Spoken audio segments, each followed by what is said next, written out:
अस्सलामुअलैकुम। Welcome to Mansoor voice. पेशे खिदमत है उमरू अय्यार मिस्र में। दोस्तों, ये कहानी उमरू अय्यार की ज़ंबील का दूसरा हिस्सा है। अगर आपने अभी तक वो कहानी नहीं सुनी तो उसका लिंक डिस्क्रिप्शन में मौजूद है।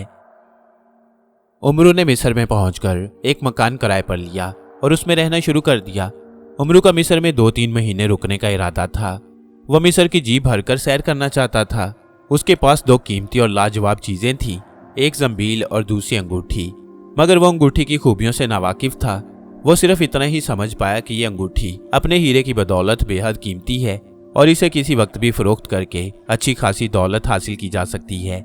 इसके अलावा वो अंगूठी के बारे में और कोई बात न जान सका। एक दिन उमरू मिस्र के एक बड़े बाजार से गुजर रहा था कि उसे सफेद कपड़ों और सफेद लंबी दाढ़ी वाला एक बुजुर्ग मिला। उसने उमरू को देखकर सलाम किया और नाम लेकर पुकारा तो उमरू बड़ा हैरान हुआ। उसने बुजुर्ग से कहा, ए बुजुर्ग, मैं तो इस शहर में अजनबी हूँ, तुम मेरा नाम कैसे जानते हो? बुजुर्ग ने जवाब दिया, उमरू, मैं तुम्हारा नाम ही नहीं तुम्हारा हस्बे नसब भी जानता हूँ। अगर तुम अलहदा होकर मेरी बात सुनो तो तुम पर सारी हकीकत वाजे हो जाएगी। उमरू ने सर तापा। बुजुर्ग की जानिब देखते हुए कहा, अगर आप मेरे घर पर चलें तो वहां तफसील से हर बात हो जाएगी, मगर मैं तुम्हारे घर पर नहीं जा सकता। तुम्हें यही कहीं तन्हाई में मेरी बात सुननी होगी। उमरू ने चंद लम्हों तक कुछ सोचा। इसके बाद वो साथ चलने पर रजामंद हो गया। बुजुर्ग उमरू को साथ लेकर भरे बाजार से निकल गया। दोनों एक बाग में जा खड़े हुए। बुजुर्ग ने उमरू से कहा, ए उमरू, मुझे अपने इल्म के जोर से पता चला है कि तुम्हारे पास सुलेमानी अंगूठी है, मगर तुम उसकी खूबियों से बेखबर हो। अगर तुम मेरी बात मानो तो तुम उस अंगूठी की बदौलत दुनिया भर के खजाने हासिल कर सकते हो। तुम दुनिया में सबसे ज्यादा और बाइख्तियार इंसान बन सकते हो। उमरू की उंगली में उस वक्त भी अंगूठी पड़ी थी। वो उसकी जानिब देखते हुए पूछने लगा, भला बताओ तो, मैं इस अंगूठी की बदौलत कैसे दुनिया भर के खजानों का मालिक बन सकता हूँ? पहले तुम्हें एक बात मानना होगी। वो क्या? उमरू के पूछने पर उस बुजुर्ग ने कहा, इस अंगूठी का मुअक्किल आज से हजारों साल कबल मिस्र के शहंशाह बाख्तूम का कैदी है। वो आज भी उसके मकबरे में कैद है। अगर तुम बाख्तूम के मकबरे में पहुंचकर इस अंगूठी के नगीने को बाख्तूम की पेशानी से रगड़ोगे तो उसे रिहाई मिल जाएगी। जब मुवक्किल को रिहाई मिल जाएगी तो वो तुम्हारे ताबे फरमान हो जाएगा।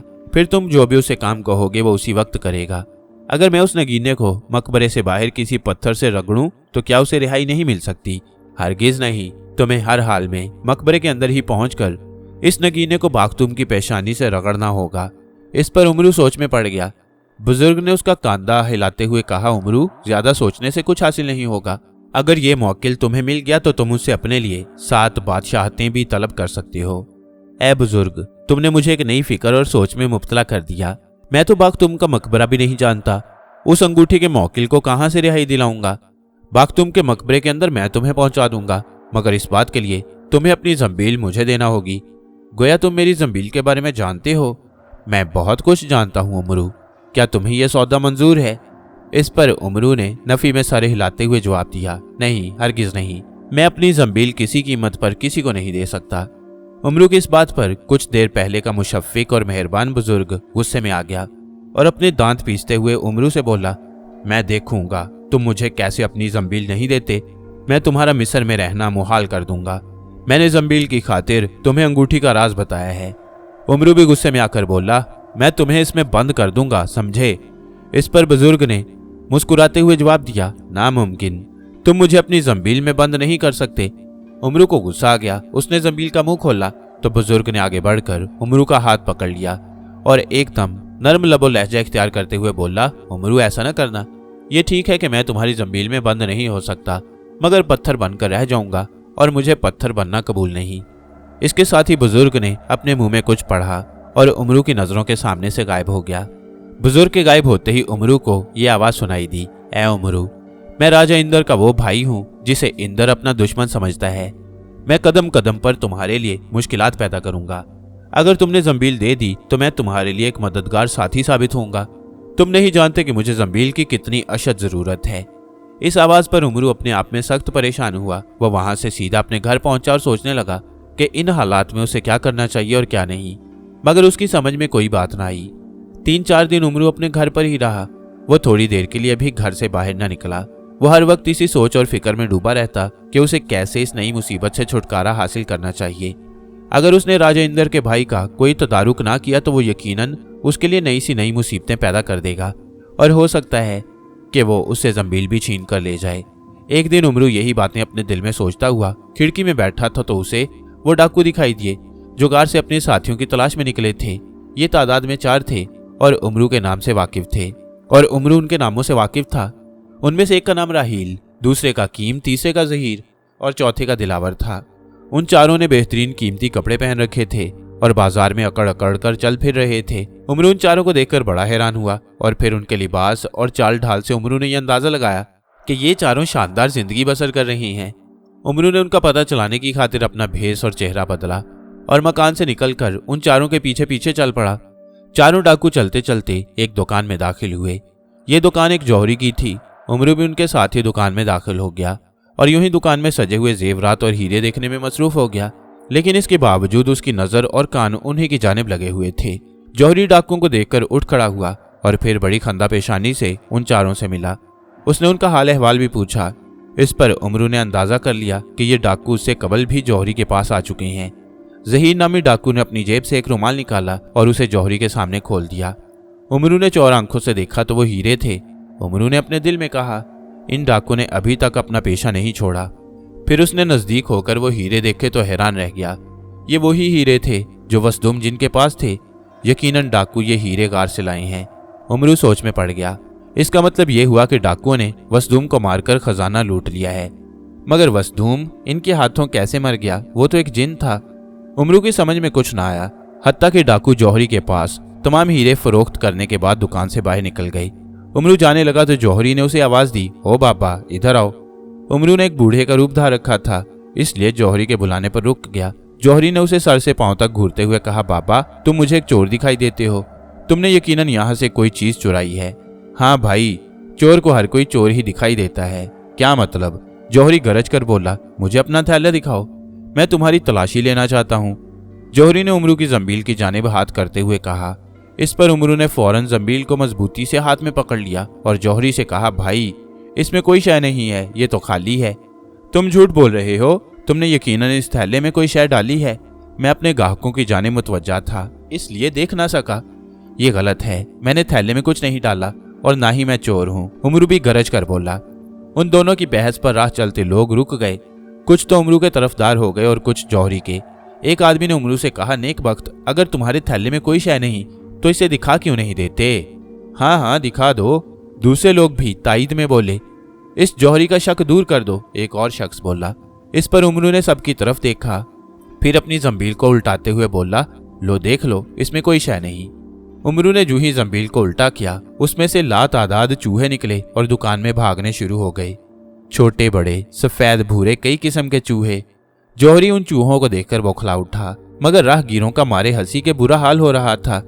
जितनी देर तक उमरू ने जंबील को उल्टा किए रखा, चूहे निकलते रहे। जब उसने जंबील को सीधा कर दिया तो चूहे निकलने बंद हो गए। फिर उमरू ने जौहरी की जानिब देखते हुए कहा, देख लिया तुमने बहतान बांधने का नतीजा। मगर ये चूहे? जौहरी बमुश्किल बोला, अब ये तुम्हारी दुकान में रहेंगे।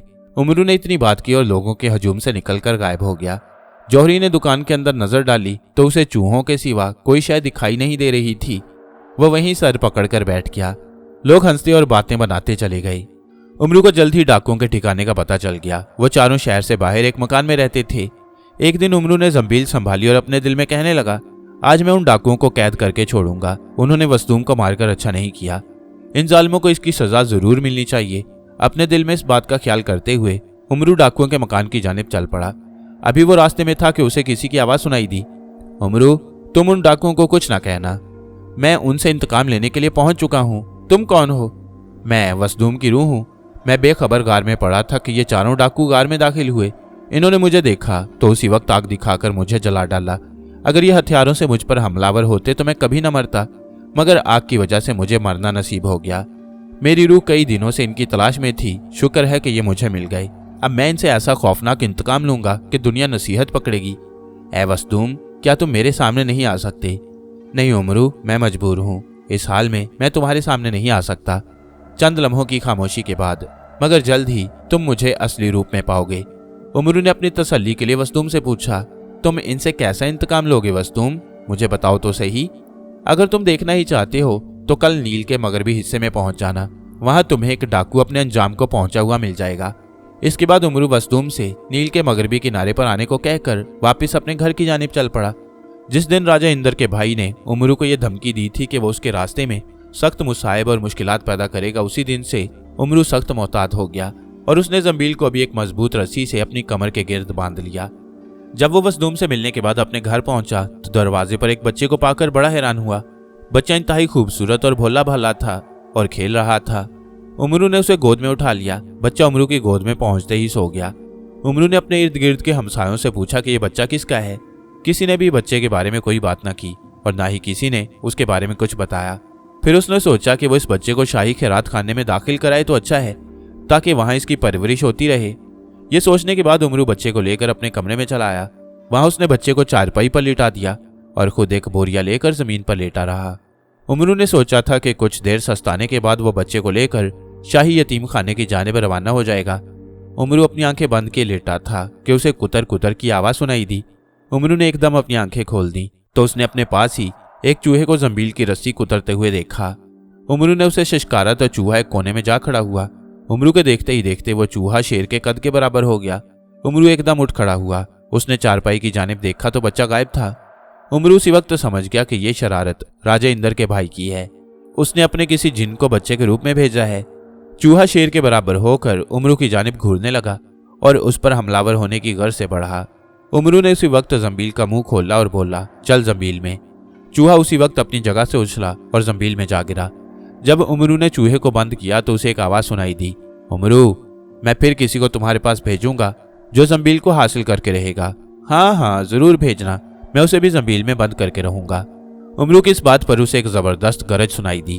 उमरू समझ गया कि यह गरज राजा इंदर के भाई की है, जो उसने उमरू को डराने की खातिर मारी है। लेकिन उमरू उससे खौफजदा ना हुआ और ना ही उसने कोई परवाह की। अब उमरू ने कमरे में रुकना बेकार ख्याल किया। वो उसी वक्त घर से बाहर निकल गया। फिर शाम को घर आकर आराम किया। दूसरे दिन उमरू घर से बाहर निकला तो उसने राहील डाकू को गुमसुम हालत में चलते हुए देखा। उमरू से देखकर बड़ा हैरान हुआ। राहील की हालत ऐसे दिखाई दे रही थी जैसे किसी ने उस पर जादू कर रखा हो। उमरू उसके पीछे पीछे चल पड़ा। राहील शहर से निकलकर दरिया नील की जानिब बढ़ने लगा। उमरू समझ गया कि वसदूम उसे अपने इंतकाम का निशाना बनाने की खातिर नील के साहिल पर ले जा रहा है, मगर उसे वसदूम की मौजूदगी का कोई एहसास न हुआ। राहील नील के किनारे पहुंचकर रुक गया। उसने दरिया में देखा। इसके बाद दरख्तों के एक झुंड की जानिब बढ़ने लगा। दरख्तों के जिस झुंड में राहील पहुंचकर रुका वहां कोई नहीं था। दूर दूर तक कोई आदमी भी दिखाई नहीं दे रहा था, मगर परिंदों ने राहील को देखा तो चीखते चिल्लाते हुए दरख्तों पर से उड़ गए। उमरू परिंदों के उड़ने पर समझ गया कि राहील के हमरा वसदूम की रूह भी है, जिसे परिंदों के सिवा और कोई नहीं देख सकता। उमरू एक दरख्त की ओट में खड़ा हो गया। उसे राहील दिखाई दे रहा था, मगर राहील को उमरू दिखाई नहीं दे रहा था। राहील गुमसुम खड़ा था कि उसके इर्द गिर्द सांप ही सांप इकट्ठे हो गए। राहील सांपों को देखकर होश में आ गया। उसने जहरीले फुंकारते हुए सांपों को अपनी चारों तरफ देखा तो चीखने चिल्लाने और मदद के लिए अपने साथियों को पुकारने लगा, मगर वहां कौन था जो उसकी आवाज सुनता। इतने में एक सांप ने आगे बढ़कर राहील की एड़ी पर डस लिया। राहील तेवरा कर गिरा। उमरू ने देखा कि सांप के डसते ही राहील के तमाम दांत मुंह से झड़ गए और उसका मुंह काला हो गया। राहील बुरी तरह से जमीन पर पड़ा तड़प रहा था। फिर एक दूसरे सांप ने आगे बढ़कर राहील को डस लिया। उसके डसते ही राहील के हाथ पांव जिस्म से अलग हो गए, लेकिन इसके बावजूद उसे मरना नसीब न हुआ। उसका अपाहिज जिस्म उसी तरह जमीन पर तड़प रहा था। राहील की यह हालत देखकर उमरू ने खौफ से अपनी आंखें बंद कर लीं। जब उसने दोबारा अपनी आंखें खोली तो उसने पहले से भी ज्यादा दहशतनाक मंजर देखा। उसने देखा कि 2-3 सांप राहील के जिस्म से चिमटे उसका खून चूस रहे हैं। अब राहील मुर्दा हालत में पड़ा था। उसका जिस्म हरकत नहीं कर रहा था। उमरू के देखते ही देखते राहील के जिस्म पर तमाम गोश्त पोस्त और खून गायब हो गया। अब वहां एक पिंजर पड़ा था और सांप भी गायब हो चुके थे। उमरू ने अपने दिल में कहा, वसदूम सच कहता था कि वो इन डाकुओं से ऐसा खौफनाक इंतकाम लेगा कि रहती दुनिया तक लोग नसीहत पकड़ेंगे। जब दोबारा कोई बात न हुई तो उमरू वहां से वापस लौटा। अपने घर पहुंचा तो बेदम होकर चारपाई पर गिर पड़ा। थोड़ी देर के बाद किसी ने उमरू का दरवाजा खटखटाया। उमरू ने दरवाजा खोलने से कबल एक सुराख से बाहर की जानिब देखा तो हैरान रह गया। दरवाजे पर शाही फौज के सिपाही खड़े थे। इन सिपाहियों का मेरे यहाँ क्या काम? मगर उमरू की समझ में कोई बात न आई। उसने आगे बढ़कर दरवाजा खोला तो एक सिपाही ने उमरू से कहा, आपको कोतवाल के हुक्म से गिरफ्तार किया जाता है। किस जुर्म की बिना पर मेरी गिरफ्तारी का हुक्म सादिर हुआ है? आपने अमीर अबैदुल्ला बिन हारिस का बच्चा अगवा कर लिया था। कोतवाल साहब को इसके बारे में मुतअद्दिद शहादतें मिल चुकी हैं, इसलिए आपकी गिरफ्तारी जरूरी है। उमरू सोच में पड़ गया। सिपाही के दोबारा बोलने पर उमरू चौंका। उसने सिपाहियों को अंदर बुलाया। जब वो अंदर आ गए तो उमरू ने जंबील का मुंह खोला और बोला, चलो इस जंबील में। 6 सिपाही उमरू को गिरफ्तार करने आए थे। उमरू के इतना कहते ही वो सबके सब जंबील में बंद होकर रह गए। उमरू ने सिपाहियों को जंबील में बंद कर लिया तो अपने आप में कहने लगा, ये एक नई मुसीबत आ पड़ी है। यकीनन राजा इंदर के भाई ने मेरे लिए ये नई मुसीबत खड़ी की है। थोड़ी देर के बाद उमरू अपने कमरे से बाहर निकला तो एक पड़ोसी ने उसे पूछा, उमरू, तुम्हें तो पुलिस वाले गिरफ्तार करने आए थे, क्या तुम घर पर नहीं थे? नहीं भाई, मैं तो अभी अभी बाहर से आया हूँ। क्या कहते थे पुलिस वाले? बड़े भोले बनते हो उमरू, क्या तुम्हें अपना जुर्म याद नहीं? आज से कुछ दिन कबल तुमने अबैदुल्ला बिन हारिस का बच्चा अगवा कर लिया था, फिर तुमने उसे मार डाला।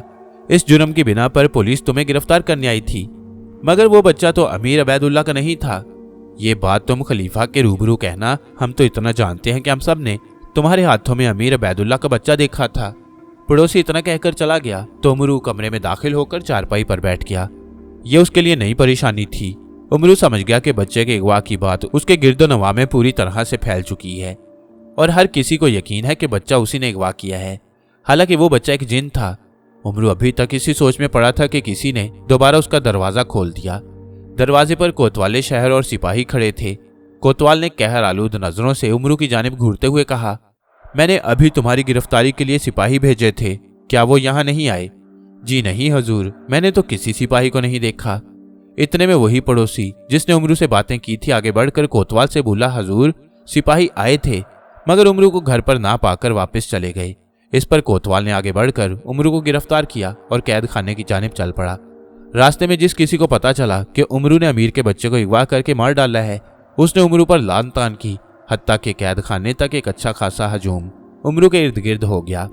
एक दो ने आगे बढ़कर उमरू से जंबील छीनने की कोशिश की, मगर उमरू ने जंबील को हाथ से न छोड़ा और ना ही किसी को रस्सी तोड़ने दी। जिन लोगों ने उमरू की जंबील पर हाथ डाला वो काफी मजबूत और भारी थे। उमरू समझ गया कि ये हाथ जिन्नों के सिवा और किसी का नहीं हो सकते। उमरू ने एक दो बार चाहा कि भाग जाए, मगर लोगों का हजूम इतना बढ़ चुका था कि उमरू भाग नहीं सकता था। लोग नारे लगा रहे थे कि अमीर के बच्चे के कातिल को सरेआम फांसी दी जाए। आखिर खुदा खुदा करके कोतवाल उमरू को लेकर कैद खाना में पहुंचे। उसे कैद में डालकर हजूम के सामने ऐलान किया कि वो खलीफा के रूबरू मुलजिम को सरेआम फांसी देने की सिफारिश करेगा। इस पर तमाम लोग वापस चले गए। दूसरी जानिब उमरू कैद खाने में पहुंचा तो उसे दूसरे कैदियों ने तंग करना शुरू कर दिया। कोई उसका मजाक उड़ाता और कोई उसे लान तान करता। उमरू इससे सख्त तंग आ गया। उसने कई बार उनको समझाया कि वो बेगुनाह है, उसका कोई दोष नहीं, मगर कोई भी उमरू की बात न माना। आखिर रात के वक्त उमरू को आराम से लेटना नसीब हुआ। अभी उमरू को लेटे चंद मिनट हुए होंगे कि उसने अपने कानों में किसी को ये कहते हुए सुना, उमरू उठकर खड़ा हो जा। डाकू का दूसरा साथी जहीर अपने जाम को पहुंचने के लिए कैद खाने में आ चुका है। गो कोतवाल उसे किसी दूसरे जुर्म में गिरफ्तार करके लाया है, लेकिन मैंने उसे तुम्हारी शक्ल में तब्दील कर दिया है और तुम जहीर की शक्ल में कैद खाने में रहोगे, मगर जल्द ही तुम्हें रिहाई मिल जाएगी। ये वसदुम की आवाज थी, जिसे सुनकर उमरू बड़ा हैरान हुआ। उसने अपने पास ही एक आदमी को खड़े पाया जो हूबहू उसी की शक्ल सूरत का था। इसी असना में उमरू की शक्ल भी तब्दील हो चुकी थी और उसे कोई भी पहचान नहीं रहा था। उमरू अपनी जगह से उठकर दूसरी जगह चला गया और डाकू जहीर अपनी शक्ल सूरत से बेखबर उमरू की जगह पर लेट गया। यह सब कुछ वसदूम की बदौलत हुआ। दूसरे दिन कोतवाल उमरू की मौत का परवाना लेकर पहुंच गया। उसने आते ही डाकू को पकड़ा और बोला, खलीफा ने तुम्हें मौत की सजा का हुक्म सुनाया है, मगर मैंने तो ऐसा कोई भी जुर्म नहीं किया। वाह, अब भी तुम्हें अपनी बेगुनाही का यकीन है। पूरा शहर तुम्हारे खिलाफ गवाही दे चुका है। मैंने सिर्फ शराब पी है, कोई कत्ल नहीं किया। डाकू सख्त परेशान होते हुए कोतवाल से बोला, क्या तुम मुझे खलीफा के रूबरू पेश नहीं करोगे? उन मुजरिमों को खलीफा के रूबरू पेश किया जाता है जो बेगुनाह दिखाई दें या जिनके बेगुनाह होने पर शुबा हो। तुम जैसे मुजरिमों को खलीफा के रूबरू पेश नहीं किया जाता। तुमने एक बच्चे को कत्ल किया है।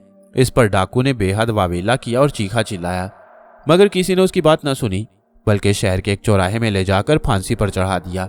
उमरू की जान तो बच गई, मगर वो कैद खाने से निकलने के लिए बेचैन हो रहा था। कैद खाने में एक बूढ़ा शख्स उमरू से मिलकर बोला, ए नौजवान, मुझे इल्म है कि तुम्हारा जुर्म मामूली है और तुम्हें जल्द ही कैद खाने से रिहाई नसीब हो जाएगी, जब तुम रिहा हो जाओ तो मेरा एक काम जरूर करना। वो क्या? उमरू ने बूढ़े की बात में दिलचस्पी लेते हुए कहा, मेरी 2 जवान बेटियां हैं जो खुदा के फजलो करम से बेहद खूबसूरत हैं। कोतवाल उनमें से किसी एक के साथ शादी करने का ख्वाहिशमंद है, मगर मैंने इनकार कर दिया। इस पर कोतवाल ने मुझे मुख्तलिफ तरीकों से फांसना और परेशान करना शुरू कर दिया। इस पर मैंने अपनी दोनों बेटियों को बाख्तूम के मकबरे में भेज दिया ताकि कोतवाल की नजरों से महफूज हो जाएं। बाख्तूम के मकबरा में? हाँ, बाख्तूम का मकबरा सहराए सीना के वस्त में है। मैं मिस्र के पुराने शहंशाहों और फिरौनों के तमाम मकबरों के बारे में मालूमात रखता हूँ और उनके खुफिया दरवाजों से भी आगाह हूँ। मेरी दोनों लड़कियां वहीं मौजूद हैं। तुम बाख्तूम के मकबरा में चले जाना। वहां तुम्हें एक सफेद रंग का पत्थर दीवार में नस्ब दिखाई देगा। तुम किसी पत्थर से उस सफेद पत्थर पर चोट लगाना। फौरन एक दरवाजा नुमाया होगा, तुम उसमें दाखिल हो जाना। वहीं अंदर तुम्हें मेरी दोनों बेटियां मिल जाएंगी। उनसे कहना कि बाख्तूम शहंशाह की जहां लाश रखी है वहीं उसके पैरों में एक संदूकची मुकफ्फल पड़ी है। उसे खोलकर देखेंगी तो एक परिंदा दिखाई देगा। उस परिंदे के मुंह में अपने खून के चंद कतरे डाल दें, वो उसी वक्त उड़ जाएगा। वो परिंदा कोतवाल की मौत का सबब बन जाएगा और यूं मुझे रिहाई नसीब होगी। बड़े मियाँ, ये तो बेहद मेहनत का काम है। अगर तुम कहो तो मैं तुम्हें यहाँ से रिहाई दिला दूं। वो कैसे बेटा? ये बात तुम मुझ पर छोड़ दो, मैं तुम्हें यहाँ से बाहर ले जाऊंगा। इस बात से आप बेफिक्र रहें। फिर तुम अपनी बेटियों से भी मिल लेना और मुझे भी बाख्तूम का मकबरा दिखा देना। जरूर बेटा, जरूर। मगर मैं इस जालिम कोतवाल को सजा जरूर देना चाहता हूँ, जरूर देना। यह जालिम और नाबकार कोतवाल लोगों को सफाई का मौका दिए बगैर कड़ी सजाएं दिलवा देता है। इसका रवैया इंसाफ के खिलाफ है। बिल्कुल सच कहते हो, इसीलिए तो मैं इसे बाख्तूम के कासिद से सजा दिलवाना चाहता हूँ। इस सिलसिले में मैं आपका साथ दूंगा। इसके बाद उमरू ने जंबील का मुंह खोला और उसे बूढ़े की जानिब करते हुए बोला, चलो इस जंबील में। बूढ़ा उचक कर जंबील में जा पड़ा। इसके बाद उमरू कैद खाने के एक वीरान हिस्से में पहुंचकर बोला, तमाम सिपाही जंबील से बाहर आ जाएं। उसी वक्त वो 6 सिपाही जो उमरू ने अपनी जंबील में कैद किए थे फौरन बाहर आ गए। बाहर आते ही वो भूत भूत कहते हुए उठ दौड़े। उमरू बड़ा हैरान हुआ। फिर उसे याद आया कि उन सिपाहियों ने यकीनन जंबील में वो जिन देखा है जो राजा इंदर के भाई ने बच्चे के रूप में उसके यहाँ भेजा था। ना जाने उन सिपाहियों का क्या बना। वो कैद खाने से उसी वक्त फरार हो गए। उमरू उनके बारे में कोई बात न जान सका। शाम को कोतवाल ने खुद ही उमरू को रिहाई दे दी। उमरू अभी तक डाकू जहीर के रूप में था। जो ही वो कैद खाने से बाहर आया उसकी शक्ल बदल गई। अब वो फिर उमरू के रूप में चल रहा था। अभी वो चंद कदम चला होगा कि उसे वसदूम की आवाज सुनाई दी, ए उमरू, सामने वाले बाग के कोने में चलो, मैंने तुमसे चंद जरूरी बातें करनी है। उमरू उसी वक्त बाग की तरफ चल पड़ा जो वहां से चंद कदमों के फासले पर था। बाग के कोने में पहुंचकर उमरू एक चबूतरे पर बैठ गया। जो ही वो आराम करने बैठा उसे दोबारा वसदूम की आवाज सुनाई दी। वसदूम उससे बोला, ए उमरू, मैंने अपने कातिलों को सजा दे दी है।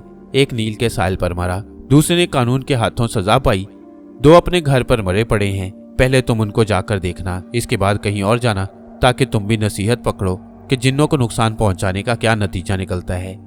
तुम बूढ़े हारिस के साथ बाख्तूम के मकबरे में जरूर जाना। वहां जो कुछ भी बूढ़ा करता रहे तुम उसे गौर से देखते रहना। तुम उसके किसी भी मामले में दखल ना देना। बाख्तूम के मकबरे में मेरा भाई कैद है, जैसा कि तुम्हें राजा इंदर का भाई तंतर बता चुका है। तंतर को तुम्हारी जंबील के सिवा और किसी शय से दिलचस्पी नहीं। वो तुम्हारी जंबील को पाने की खातिर बेचैन है, क्योंकि वो इस जंबील की खातिर एक परी से शादी करना चाहता है। वो जंबील से अपने दुश्मन राजा इंदर को पत्थर बना देना चाहता है और खुद बादशाहत पर कब्जा करके जिन्नों और परियों का बादशाह कहलवाना चाहता है। तुम्हारी जंबील के सिवा और किसी शय से राजा इंदर को शिकस्त नहीं मिल सकती। शुरू में तंतर को पता न चल सका कि अजीबोगरीब जंबील किसके पास है। फिर उसे वही परी मिल गई जिसने तुम्हें ये जंबील दी थी। तंतर ने उसे कैद करते हुए सारा राज हासिल कर लिया। इसके बाद वो तुम्हारे पीछे लग गया और तुम्हें मिस्र में आ पकड़ा। अभी वो तुम्हें नुकसान पहुंचाने के दर पे है। अगर तुम होशियार और जंबील की तरफ से गाफिल ना रहे तो वो तुम्हें कोई नुकसान नहीं पहुंचा सकता। अब मेरी बात गौर से सुनो। मैंने ये अंगूठी जिस काम की खातिर हासिल की थी, इसकी असल वजह यह है कि मैं अपने भाई माकरून को बाख्तूम की कैद से रिहाई दिलाना चाहता हूँ। ये अंगूठी ही माकरून को रिहाई दिला सकती है। तुम माकरून के कैद होने की कहानी भी सुन लो। एक दफा जिन्नों का गिरोह सहराई सीना से गुजर रहा था। उस गिरोह में मेरा भाई माकरून भी था। उसे पेशाब की हाजत हुई तो वो बिला सोचे समझे बाख्तूम के मकबरे के बाहर पेशाब करने बैठ गया। इस पर बाख्तूम को ताव आ गया। माकरून के पेशाब करने से उसका अजीमुशान मकबरा पलीद हो गया। उसने उसी वक्त माकरून को गर्दन से पकड़ा और उसे कैद कर दिया। जिन्नों का काफिला काफी आगे निकल चुका था, इसलिए किसी एक को भी माकरून की गिरफ्तारी का इल्म न हो सका। जब मुझे अपने भाई माकरून की गिरफ्तारी का इल्म हुआ तो मैं बहुत परेशान हुआ। मैं उसी वक्त राजा इंदर के रूबरू हाजिर हुआ और उसे अपने भाई की गिरफ्तारी का हाल सुनाया। राजा इंदर सुनकर सख्त परेशान हुआ, मगर मुर्दों पर राजा इंदर का कोई इख्तियार नहीं। वह इस सिलसिले में मजबूर बेबस है। आखिर उसने इस सिलसिले में कोकाफ के एक और बड़े बादशाह सहूल जिन से मशवरा किया। उसने अपने जादू के गोले में सब कुछ देखने के बाद मुझे और इंदर को बताया कि माकरून को एक आदमजाद रिहाई दिलाएगा जो वसदूम को डाकुओं के गार में मिलेगा। इसके अलावा माकरून की रिहाई के लिए कर्नादेव का तोहफा आदमजाद के पास होना जरूरी है। कर्नादेव तो बहुत बड़ी कुव्वत का मालिक है, उससे कोई तोहफा कैसे ले सकता है? मेरे पूछने पर सहूल ने बताया, कर्नादेव हजारों साल की उम्र गुजारने के बाद अब बूढ़ा हो चुका है, लेकिन उसके बुढ़ापे की उम्र भी हजारों साल है। कर्ना उस जिन और परी को एक लाजवाब तोहफा देता है जो उसकी खिदमत में आदमजादों का एक गिरोह खिदमत के लिए पेश करता है। उसने कई जिन्नों और परियों को बेअंदाजा कुव्वत का मालिक बना दिया। अगर तुम में से कोई भी कर्ना की खिदमत में आदमजादों का गिरोह पेश कर दे तो वह जरूर कोई ऐसा तोहफा देगा जिससे माकरून की रिहाई आसान हो जाएगी। मेरे पूछने पर सहूल ने दोबारा अपने जादू के गोले में देखना शुरू कर दिया। फिर उसने मुस्कुराते हुए बताया, कर्ना आजकल तोते के रूप में एक खूबसूरत बाग सजाए बैठा है। उसकी चोंच में अंगूठी है, गालिबन यही उसका तोहफा है। अंगूठी? ये तो मामूली तोहफा है, भला इससे किसी का क्या भला हो सकता है? ज्यादा से ज्यादा अंगूठी हीरे की होगी और हीरे की कीमत हर कोई अदा कर सकता है। राजेंद्र की इस बात पर सहूल सोच में पड़ गया। उसने ये कहते हुए दोबारा जादू के गोले में देखना भालना शुरू कर दिया। अंगूठी में भी जरूर कोई राज है, वरना करना इसे हरगिज अपने पास ना रखता। अब की बार सहूल काफी देर तक गोले में देखता रहा। फिर उसने मुझे और राजा इंदर को बताया, अंगूठी का राज मिल गया। देखा, मैंने कहता था कि करना मामूली तोहफा अपने पास रखने वाला नहीं। शहंशाह बाख्तूम ने माकरून को गिरफ्तार करने के बाद उसकी जिंदगी और रूह को उसी अंगूठी के ताबे कर दिया है जो करना के पास है। जो कोई माकरून को रिहाई दिलाएगा वो उसी अंगूठी के जरिए माकरून को अपना गुलाम पाएगा। इसका मतलब यह हुआ कि अगर हमने माकरून को रिहाई भी दिला दी तो वो अंगूठी वाले का गुलाम बनकर जिएगा। बेशक, सहूल बोला, मगर माकरून को रिहाई भी वही शख्स दिलाएगा जिसके पास करना की अंगूठी होगी। जब उस अंगूठी को बाख्तूम के मकबरे में पहुंचकर बाख्तूम की पेशानी से रगड़ा जाएगा तो उसी वक्त माकरून को रिहाई मिल जाएगी। बाख्तूम से रिहाई मिलने के बाद ये अंगूठी वाले की मर्जी होगी कि वो माकरून को आजाद कर दे या उसी अंगूठी के तहत उसे अपना गुलाम बनाए रखे। हम ये सब कुछ सुनकर चले आए और इसके बाद राजा इंदर ने मुझे डाकुओं के गार के बारे में बताते हुए कहा, करना मिस्र के करीबी जंगलों में रहता है और वहीं कहीं डाकुओं का वो गार होगा जहां से तुम्हें वो आदमजाद मिल सकता है। वसदूम आदमजादों की नस्ल दौलत को बेहद चाहने वाली और लालची कहलाती है, इसलिए तुम कोई ऐसा हरबा इस्तेमाल में लाना कि जिससे दौलत के लालच में आकर आदमजाद उसी वक्त करना से अंगूठी लेने चला जाए। जब अंगूठी लेकर चला आए तो तुम उससे अंगूठी लेकर तमाम दौलत जो तुम्हारे पास मौजूद हो दे देना। ये सौदा महंगा नहीं रहेगा। उम्रू में राजा इंदर के पास से चला आया। इसके बाद जो कुछ भी हुआ तुम उससे आगाह हो। शायद तुम्हारे और मेरे दरमियान अंगूठी का सौदा तय हो जाता, मगर उन कमबख्त चारों डाकुओं ने मुझे मौत के घाट उतारकर मेरा हर काम मुश्किल कर दिया। इतना कुछ कहने के बाद वसदूम कुछ देर के लिए खामोश हो गया। अब उसकी आवाज सुनाई नहीं दे रही थी। उमरू समझा कि शायद वसदूम कहीं चला गया, मगर जल्द ही उमरू को वसदूम के सांस लेने की आवाज सुनाई देने लगी। फिर वसदूम की आवाज दोबारा सुनाई दी, उमरू, आज भी तुम्हारे पास वो अंगूठी मौजूद है और तुम्हें बाख्तूम के मकबरे के अंदर पहुंचाने वाला राहबर भी मिल गया। इसलिए जब तुम बाख्तूम के मकबरा में जाओ तो अंगूठी को बाख्तूम की पेशानी से जरूर रगड़ना। मेरे भाई माकरून को उसी वक्त रिहाई मिल जाएगी। इसके बाद तुम मेरे भाई को लेकर मेरे पास इसी बाग में आ जाना। मैं तुम्हें अपने भाई के बदले में इतना कुछ दूंगा कि शायद ही कोई दे सके। उमरू ने वसदूम की सारी बात सुनकर जवाब दिया, ऐ वसदूम, खुदा तुम्हारा भला करे और तुम्हें दोबारा जिंदगी नसीब हो। मुझे नेक दिल परी ने एक ऐसा तोहफा दे रखा है कि जिसके होते हुए उम्र भर मुझे किसी बात की तकलीफ नहीं हो सकती। मैं अगर चाहूं तो दुनिया भर के खजाने अपनी जंबील में बंद कर सकता हूं, लेकिन मैं लालची नहीं बनना चाहता। मैंने अपना लालच और जुल्म करने वालों का अंजाम अच्छा नहीं देखा, इसलिए मैं ये भी नहीं चाहता कि दूसरों की तरह मेरा अंजाम भी बुरा हो। मैं उतनी ही दौलत अपने पास रखना चाहता हूं कि जिससे मुझ में गरूर और तकब्बुर पैदा ना हो। शाबाश उमरू, तुमने मेरे साथ बहुत ही अच्छी बातें की हैं। अगर तुम्हारे यही इरादे हैं तो तुम्हें जिंदगी में कभी नाकामी ना होगी। अच्छा, अब तुम जाओ और शहर से होते हुए बाख्तूम के मकबरे में जाना, क्योंकि इस वक्त बाख्तूम के मकबरे में जाना ठीक नहीं। मैं तुम्हारा इंतजार उसी जगह करूंगा। बहुत अच्छा वसदूम, उमरू ने ये कहा और वहां से शहर की जानिब चल पड़ा। उमरू वसदूम के कहने के मुताबिक सबसे पहले डाकुओं के मकान पर जाना चाहता था ताकि उन दोनों का अंजाम देख सके। इसके बाद उसने बाख्तूम के मकबरे की जानिब जाने का इरादा किया। उमरू बाजार में चल रहा था कि उसे किसी के साथ साथ चलने का एहसास हुआ। उमरू फौरन होशियार हो गया। फिर उसने किसी का हाथ जंबील को गिरफ्त में लेते हुए महसूस किया। उमरू फौरन समझ गया कि इंदर के भाई के किसी जिन का हाथ है और जंबील को कब्जे में लेना चाहता है। उमरू ने उसी वक्त जंबील का मुंह खोला और बोला, जंबील को पकड़ने वाला, जंबील में दाखिल हो। उसी वक्त उमरू को कोई शय जंबील में गिरती हुई महसूस हुई। अगर इंदर का भाई होता तो वो यकीनन पत्थर हो जाता, जंबील में दाखिल न होता। उमरू अपने आप से कहने लगा, वो बड़ा चालाक है, इसीलिए तो वो खुद मेरे सामने हाजिर नहीं होता। फिक्र ना करो उमरू, मैं तुम्हारे सामने भी हाजिर हो जाऊंगा। उमरू को आवाज सुनाई दी। इस पर उमरू ने जवाब दिया, फिर हाजिर क्यों नहीं हो जाते ताकि तुम्हारा अभी हिसाब बेबाक हो जाए। उमरू की इस बात पर उसे कहकहा सुनाई दिया। इसके साथ ही खामोशी तारी हो गई, जिस पर उमरू समझ गया कि तंतर उसके पास से चला गया। लेकिन उमरू फिर भी होशियार रहा, क्योंकि उसे यकीन था कि तंतर जरूर कोई और वार करने की कोशिश करेगा। उमरू तेज तेज चलता हुआ डाकुओं के घर पहुंचा। पूरा घर वीरान और उदास दिखाई दे रहा था। उमरू को इस घर से खौफ महसूस हो रहा था, फिर भी वो हिम्मत से काम लेते हुए डाकुओं के मकान में दाखिल हुआ।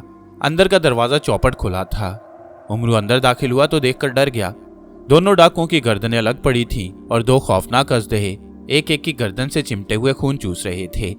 ये मंजर ऐसा खौफनाक और दिल हिला देने वाला था कि उमरू ने तौबा तौबा करते हुए अपने कानों को हाथ लगाया। वो डाकुओं के मकान से बाहर निकल आया। चंद कदम चला तो उसे जोर के धमाके सुनाई दिए। उमरू ने मुड़कर देखा तो डाकुओं के मकान को आग लगी हुई थी। उमरू ने अपने दिल पर हाथ रखते हुए कहा, किसी ने सच कहा है कि बुरे का अंजाम हमेशा बुरा होता है। उमरू सहराए सीना की जानिब चल रहा था कि उसे अपने सामने से एक खौफनाक किस्म की बला, जिसके 2 मुंह और 4 हाथ थे, अपनी जानिब बढ़ती हुई दिखाई दी। बला के दोनों मुंहों से आग के शोले निकल रहे थे। बला ने अपने शोलों से आसपास की कई झाड़ियां जला डाली। उमरू उसी वक्त होशियार हो गया और उसने बला से मुकाबले की ठान ली। उमरू ने आगे बढ़कर अपनी जंबील का मुंह खोला और जोर से चिल्लाया, खौफनाक बला, इस जंबील में दाखिल हो। बला उछलकर जंबील में जा पड़ी। उमरू ने फिर उसे बाहर निकलने को कहा। जब वो बाहर आ गई तो उसे दोबारा जंबील में दाखिल होने को कहा। उमरू ने मुतवातिर कई बार यह अमल किया, हत्ता के बला ने ढाल होकर गिर पड़ी और मर गई। उमरू ने अपने दिल में कहा, खस कम जहां पाक। उमरू चलने लगा तो उसे अपने पैरों में सुइयां सी चुभती महसूस हुई। ये तकलीफ उमरू के लिए नाकाबिले बर्दाश्त थी। उसे कोई शय भी दिखाई नहीं दे रही थी। वो बड़ा परेशान हुआ और तो उमरू को कोई बात ना सूझी। उसने हिम्मत से काम लेते हुए वहां से दौड़ लगा दी। वो एक पहाड़ी पर जा रुका। वहां उसे पैरों में कोई तकलीफ महसूस न हुई। अभी वो खड़ा सोच ही रहा था कि उसे अपने दाएं हाथ की तरफ शेरों की गरज सुनाई दी। उमरू के कान खड़े हो गए। उसने एक दरख्त की ओट में दाखिल होकर देखा तो उसे चंद शेर गरजते हुए अपनी जानिब आते दिखाई दिए। उमरू ने फौरन जंबील का मुंह खोला और चिल्लाकर बोला, तंतर के दोनों जिन शेरों के सामने जा गिरे। उमरू के इतना कहते ही वो जिन जो चूहे के रूप में जंबील में बंद थे और दूसरा वो जिन जो उमरू से जंबील छीनने की कोशिश में जंबील में बंद हुआ था और उमरू को वो दिखाई नहीं दिया था, बाहर शेरों के सामने दोनों जा गिरे। शेर उनको अपना शिकार ख्याल करते हुए दोनों पर टूट पड़े। एक जिन अब भी एक बड़े चूहे के रूप में था और दूसरा जिन के रूप में। दोनों ने शेरों को हमला करते हुए पाया तो घबरा गए। वो भाग जाना चाहते थे, मगर ना जाने क्या हुआ कि शेर और जिन मिट्टी का ढेर बनकर रह गए। इसके साथ ही उमरू को वस्तूम की आवाज सुनाई दी, उमरू होशियार रहना, अब तंतर अपने त्रिशूल समेत तुम पर हमलावर होने वाला है। वस्तूम की आवाज के साथ ही तंतर अपनी खौफनाक शक्ल सूरत के साथ हाथ में एक लंबा त्रिशूल लिए जाहिर हुआ। उमरू तंतर का ये रूप देखकर डर गया। उसने फौरन दौड़ लगा दी। वह तंतर से मुकाबला करते हुए घबरा रहा था। तंतर ने भी उसके पीछे दौड़ लगा दी। दोनों इस कदर तेज दौड़े के समुद्र के साहिल पर जा पहुंचे। चूंकि आगे उमरू दौड़ नहीं सकता था, इसलिए रुक गया। इतने में तंतर भी उसके रूबरू पहुंच गया। तंतर ने अपना त्रिशूल सीधा करते हुए कहा, लो उमरू, अब अपने आप को बचाओ। याद रखो, मैं तुम्हें जंबील खोलने का मौका नहीं दूंगा। वाकई ऐसा ही हुआ। तंतर के त्रिशूल से ऐसी किरणें नमूदार हुईं जिन्होंने उमरू को घेरे में ले लिया। वो किरणें उमरू पर सांप की मानंद हमलावर हो रही थीं, बिल्कुल ऐसे जैसे कोई सांप डसकर पीछे हट जाता है। उमरू तड़प कर रह गया। उसकी समझ में नहीं आ रहा था कि वो क्या करे। इतने में एक किरण उमरू के सर से टकराई तो वो दूर जा गिरा और गिरते ही बेहोश हो गया। तंतर ने फौरन आगे बढ़कर उमरू की जंबील को कब्जे में कर लिया। जंबील कब्जे में करते ही तंतर उसी वक्त वहां से गायब हो गया। थोड़ी देर के बाद उमरू को होश आया तो उसने जंबील को गायब पाया। वो बोला, आखिर तंतर जंबील ले जाने में कामयाब हो ही गया। चंद लम्हों के बाद उमरू को वसदूम की आवाज सुनाई दी, उमरू तुम जंबील की फिक्र न करो, मैंने तंतर को जान से मार डाला, मगर बदकिस्मती से जंबील मेरे हाथ न लग सकी। उसे एक दूसरा देव जो कव्वे के रूप में रहता है आकर ले उड़ा, मैं उसका पीछा न कर सका, मगर तुम फिक्र न करो, अब जंबील तुम्हें मिल जाएगी। जो देव कव्वे के रूप में जंबील ले गया उसका नाम शमून है, मैं उससे वाकिफ हूँ। जब उसे इस बात का पता चलेगा कि जंबील मेरे दोस्त उमरू की है तो वो उसी वक्त उसे वापस कर देगा। फिलहाल तुम जंबील की फिक्र करने की बजाय मेरे भाई माकरून को आज़ादी दिलाने की बात करो। उमरू ने अपने हवास दुरुस्त करते हुए वस्तुम को जवाब दिया, वस्तुम बेशक तुम मेरे दोस्त और खैर ख्वाह हो, लेकिन जब तक तुम मुझे जंबील ना दिला दोगे मैं तुम्हारे भाई को रिहाई नहीं दिलाऊंगा।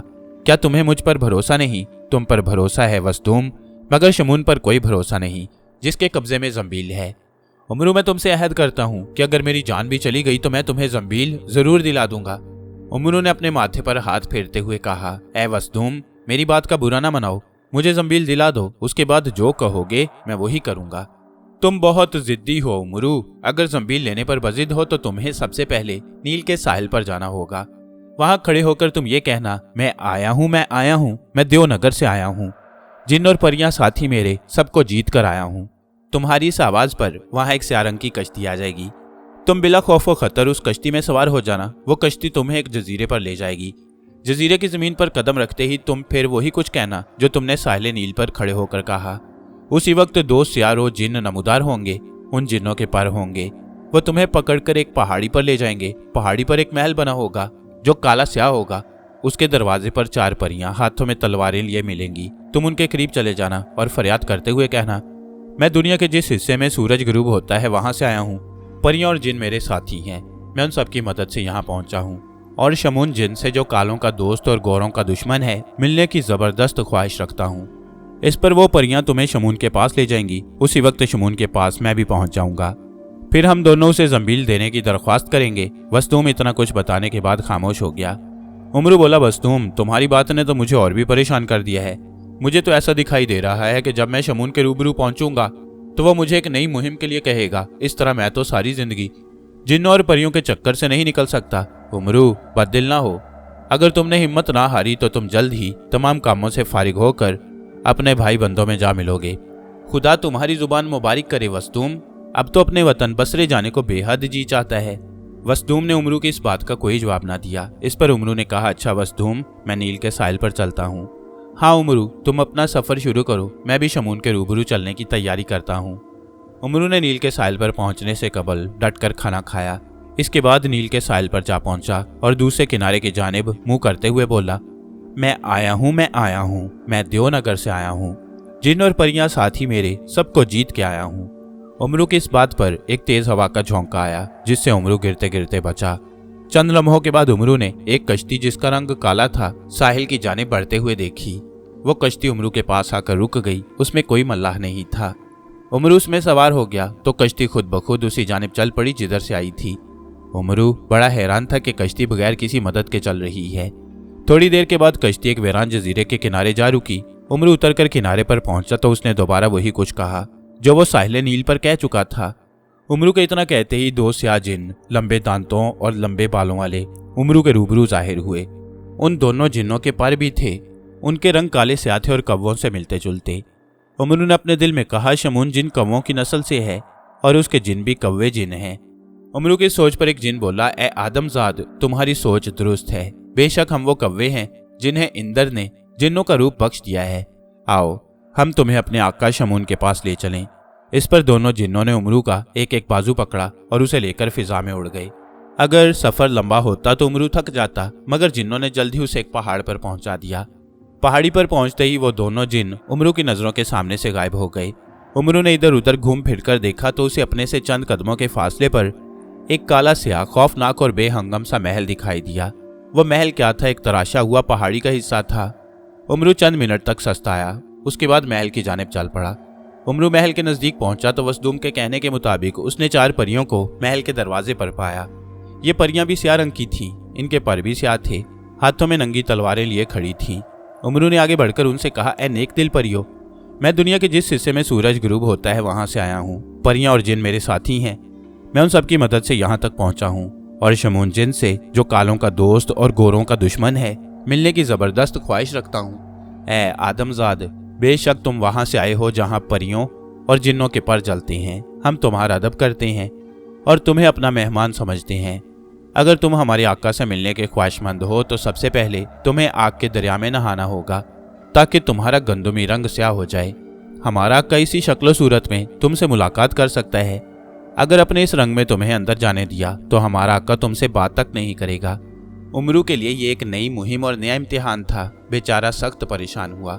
आग का दरिया, खुदा जाने उसमें कूदते ही मेरा क्या हशर हो।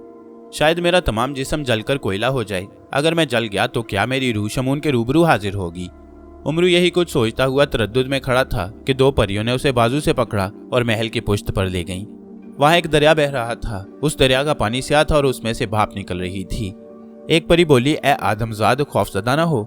इस दरिया में नहाने से तुम्हारे जिस्म को कोई नुकसान नहीं पहुंचेगा और ना ही तुम्हें कोई दुख होगा। हम इसे आग का दरिया जरूर कहते हैं, मगर इसमें आग जैसी कोई भी सिफ्त मौजूद नहीं। इससे बढ़कर और क्या सिफ्त हो सकती है कि इसमें से भाप निकल रही है। दूसरी परी मुस्कुराते हुए बोली, आदमजाद, इस भाप ने ही तुम्हारा रंग बदलना है। क्या इसमें नहाना जरूरी है? उमरू ने दोबारा पूछा। इस पर दोनों परियां मुस्कुराईं और उन्होंने उमरू की पुश्त पर होकर उमरू को दरिया में धक्का दे दिया। उमरू दरिया में गिरा तो उसे यूं महसूस हुआ कि जैसे वो रेशम पर जा पड़ा हो। परी के कहने के मुताबिक इस दरिया में आग जैसी कोई सिफ्त मौजूद नहीं थी। उमरू मुतमईन होकर दरिया में तैरने लगा। उसे उस अजीबोगरीब दरिया में नहाने का बेहद लुत्फ आया। दोनों परियां दरिया के किनारे खड़ी थीं और उमरू की जानिब देखकर हंस रही थीं। इतने में किसी ने उमरू की दोनों टांगों को जोर से नीचे की जानिब खींचा। उमरू डूब गया। चंद लम्हों तक उसे कुछ पता न चला कि वो कहाँ है, लेकिन जब उसका सर बाहर निकला तो उसके जिस्म और चेहरे का रंग तब्दील हो चुका था। वो परियों और जिन्नों की तरह स्याह रंग का हो चुका था, मगर उमरू इस बात से बेखबर था। दोनों परियों में से एक ने उमरू से कहा, ए आदमजाद, अब बाहर निकल आओ, तुम्हारा काम हो चुका है। जरा ठहरो, मुझे इस रेशम में कुछ देर और तैर लेने दो। इस पर दोनों परियां खिलखिलाकर हंस पड़ी। उन दोनों को उमरू के रंग पर हंसी आ रही थी, जो काला रंग का होने पर अजीबोगरीब लग रहा था। दूसरी परी बोली, आदमजाद, बाहर निकल आओ, अगर ज्यादा देर तक रहे तो तुम्हारा जिस्म जलने लग जाएगा। परी की ये धमकी कारगर साबित हुई। वो उसी वक्त दरिया से बाहर निकल गया। उसका जिस्म और कपड़े खुश्क थे और उमरू रह रहकर अपने जिस्म और कपड़ों की जानिब देख रहा था, जो स्याह रंग इख्तियार कर चुके थे। परियां उमरू को लेकर महल के दरवाजे पर पहुंच गईं। वहां पर मौजूद दोनों परियों ने उमरू के गले में मोतियों का एक हार डाला, उसके पैरों से जूते उतरवा लिए, फिर उसकी कमर में एक पटका बांधा और उसे महल के अंदर जाने की इजाजत दे दी। शमून का महल क्या था? एक अजायब घर था। गो बाहर से ये एक खौफनाक और बदसूरत महल दिखाई दे रहा था, लेकिन अंदर से वो पूरे शीशे का बना हुआ था। दीवारें और फर्श सभी शीशे के थे। दीवारों पर अजीबोगरीब तस्वीरें बनी हुई थीं, जो सबकी सब जिन्नों और परियों से ताल्लुक रखती थीं। कहीं कहीं मोतियों और हीरों से बेल बूटे बने हुए थे। उमरू इसी तरह दीवारों को देखते हुए एक बड़े से कमरे में पहुंच गया। वहां उसने और भी अजीबोगरीब अशिया देखी।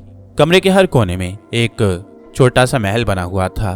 उस महल में उमरू को छोटे छोटे जिन्न और परियां भाग दौड़ करते हुए दिखाई दिए। उमरू ने गौर से देखा तो महल की मखलूक को, जो जिन्नों और परियों से मुशाबा थी और उनके कद किसी भी तरह 1.5-2 इंच से ज्यादा बड़े नहीं थे, एक नज़्म निस्क के तहत चलते फिरते और उठते बैठते हुए देखा। उमरू इस छोटे से महल और इसकी मखलूक को देखकर बड़ा हैरान हुआ। हर महल स्याह पत्थरों से बना हुआ था।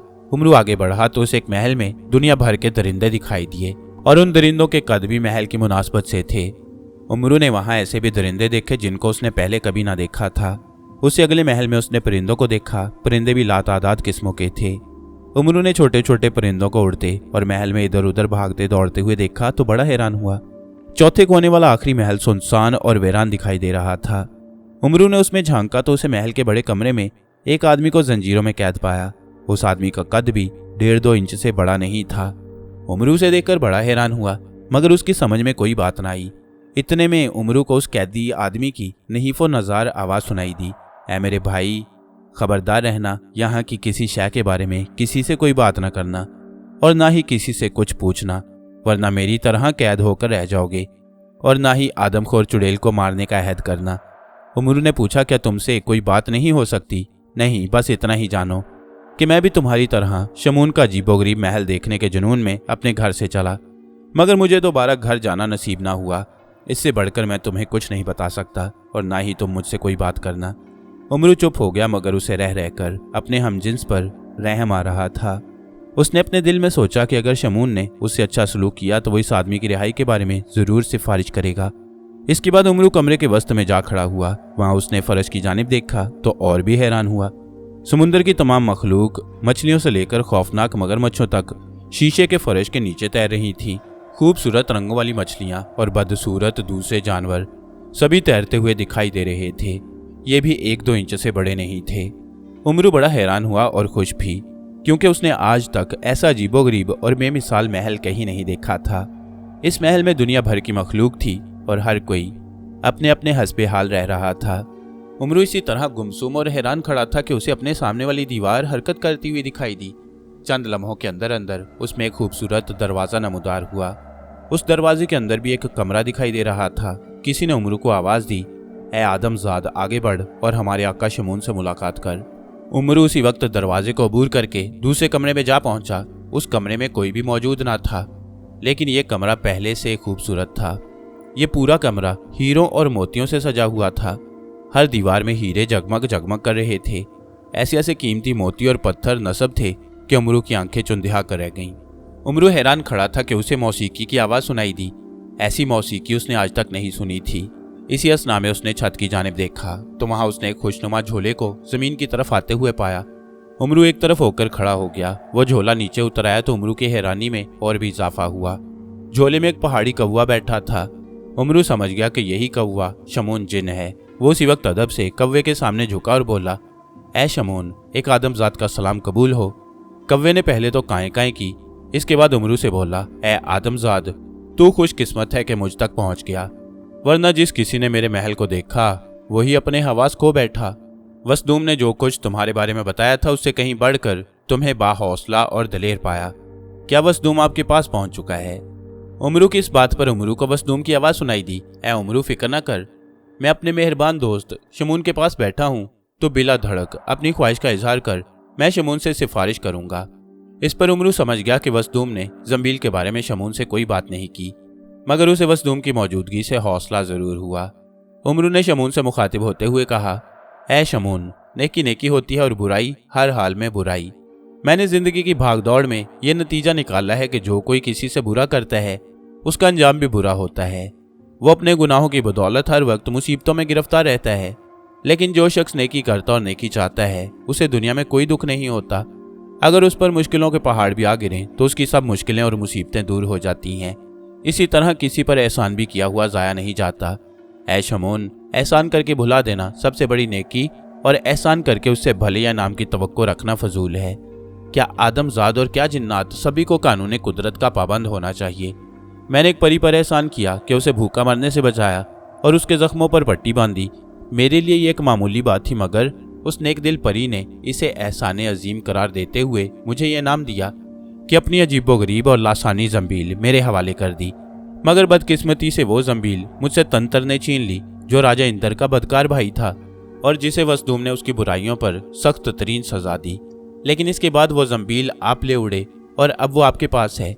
बराहे मेहरबानी आप वो जंबील जिसे मैंने अपनी जान से भी ज्यादा अजीज रखा था मुझे इनायत कर दें, आपका यह एहसान होगा। शमून ने बड़े गौर से उमरू की सारी बात सुनी। जब वो खामोश हुआ तो शमून उससे बोला, ए उमरू, जंबील जिन्नों और परियों का तोहफा है और ये उन्हीं के पास अच्छा लगता है। एक आदमजाद इस काबिल नहीं कि उसे परियों का ये लाजवाब तोहफा इनाम के तौर पर बख्शा जाए, इसलिए मेरे नज़दीक तुम इस काबिल नहीं कि तुम्हें जंबील दे दी जाए। शमून की इस बात पर वसदूम ने कहा, ऐ शमून, तू जिन्नों में सबसे ज्यादा आकिल और होशियार है। मेरी तरह और भी कई जिन तुम्हारा अदब करते हैं। ये आदमजाद जिसने तुझसे मिलने की खातिर अपने रंग को कुर्बान कर दिया है और जिसकी दलेरी और जुर्रत कई जिन्नों के लिए मुफीद साबित हुई है, इस काबिल है कि इसे जंबील वापस कर दी जाए। इस पर शमून ने जोर जोर से काएं काएं की, फिर कुछ देर खामोश रहकर बोला, ए वसदूम, तू मेरा पुराना दोस्त और खैर ख्वाह है। मैं जानता हूँ कि इस आदमजाद की बदौलत माकरून को रिहाई मिलेगी। खैर, मैं तुम्हारे कहने पर जंबील दे देता हूँ, मगर इस आदमजाद को मेरा भी एक काम करना होगा। उमरू शमून की इस बात पर अपने आप में सख्त जुज़बुज़ हुआ। वो अपने आप में कहने लगा, आखिर वही हुआ जिसका उसे खदशा था। शमून ने भी अपनी मुहिम की शर्त लगा दी, उमरू, क्या तू मेरी बात के लिए तैयार है? ऐ शमून, मुझे तुम्हारी बात से क्या इनकार हो सकता है। मेरी क्या जरूरत कि मैं तेरे हुक्म से रूगर्दानी करूं। आप जो भी हुक्म दे देंगे मैं उसे पूरा करूंगा, लेकिन इसके लिए मेरी भी 2 शर्तें हैं। वो क्या? शमून बोला। पहली तो ये, आप आदमजाद को रिहा कर दें, जिसे आपने अपने एक छोटे से महल में कैद कर रखा है। दूसरी शर्त यह है कि आप अपनी मुहिम पर रवाना करने से पहले मुझे जंबील दे दें। ये दोनों मामूली बातें हैं, शमून इनको पूरा करेगा। शमून के जवाब देने से कबल ही वस्तूम बोल पड़ा। इस पर शमून ने जवाब दिया, वस्तूम, मैं तेरी बात रद्द नहीं कर सकता। तूने जो कुछ कह दिया वही कुछ होगा। उमरू, हम तेरे हमजिन्स को रिहा कर देंगे, मगर वो बाहर निकलते ही पागल हो जाएगा, अपने हवास में हरगिज नहीं रहेगा, क्योंकि उसने महल में जो कुछ देखा है उसे बर्दाश्त करने की हिम्मत नहीं रखता। दूसरी शर्त भी पूरी कर दी जाएगी। तुम इस महल से बाहर निकलोगे तो जंबील तुम्हारे कांधे पर होगी। अब तुम वो बात सुनो जिसके बारे में तुमने मुझसे वादा किया है। मिस्र के शुमाल में एक कब्रिस्तान है। उस कब्रिस्तान में आज से हजारों साल पहले के मुर्दे दफन हैं। आजकल वहां कोई भी आदमजाद मुर्दों को दफन नहीं करता। उस कब्रिस्तान में जितनी भी कब्रें हैं उनमें से एक कब्र मेरे भाई की है। मेरे भाई ने आदमजाद का रूप धार कर एक औरत से शादी कर ली और वहीं उसके साथ मिस्र में अपनी तमाम उम्र गुजार दी। फिर वो मर गया तो उसे उसी कब्रिस्तान में दफन कर दिया गया। कुछ अरसे के बाद एक बदकार चुड़ैल ने उस कब्रिस्तान को वीरान पा कर कब्जा कर लिया और कब्रों के मुर्दे खाने शुरू कर दिए। वो कब्रिस्तान के बेशतर मुर्दों से अपना पेट भर चुकी है। अनकरीब वो मेरे भाई की कब्र खोदेगी और उसका मुर्दा भी चबा जाएगी। मैं नहीं चाहता कि मेरे भाई के जिस्म की बेहुरमती चुड़ैल करे। मैंने इससे कबल 1-2 जिन उस चुड़ैल को खत्म करने के लिए रवाना किए, मगर वो चुड़ैल के हाथों मारे गए। फिर मुझे किसी जिन ने बताया कि वो चुड़ैल जब भी मारी जाएगी किसी आदमजाद के हाथों मारी जाएगी, क्योंकि खुदा ने आदमजाद को बदकार जिन्नों और परियों पर गलबा बख्श रखा है।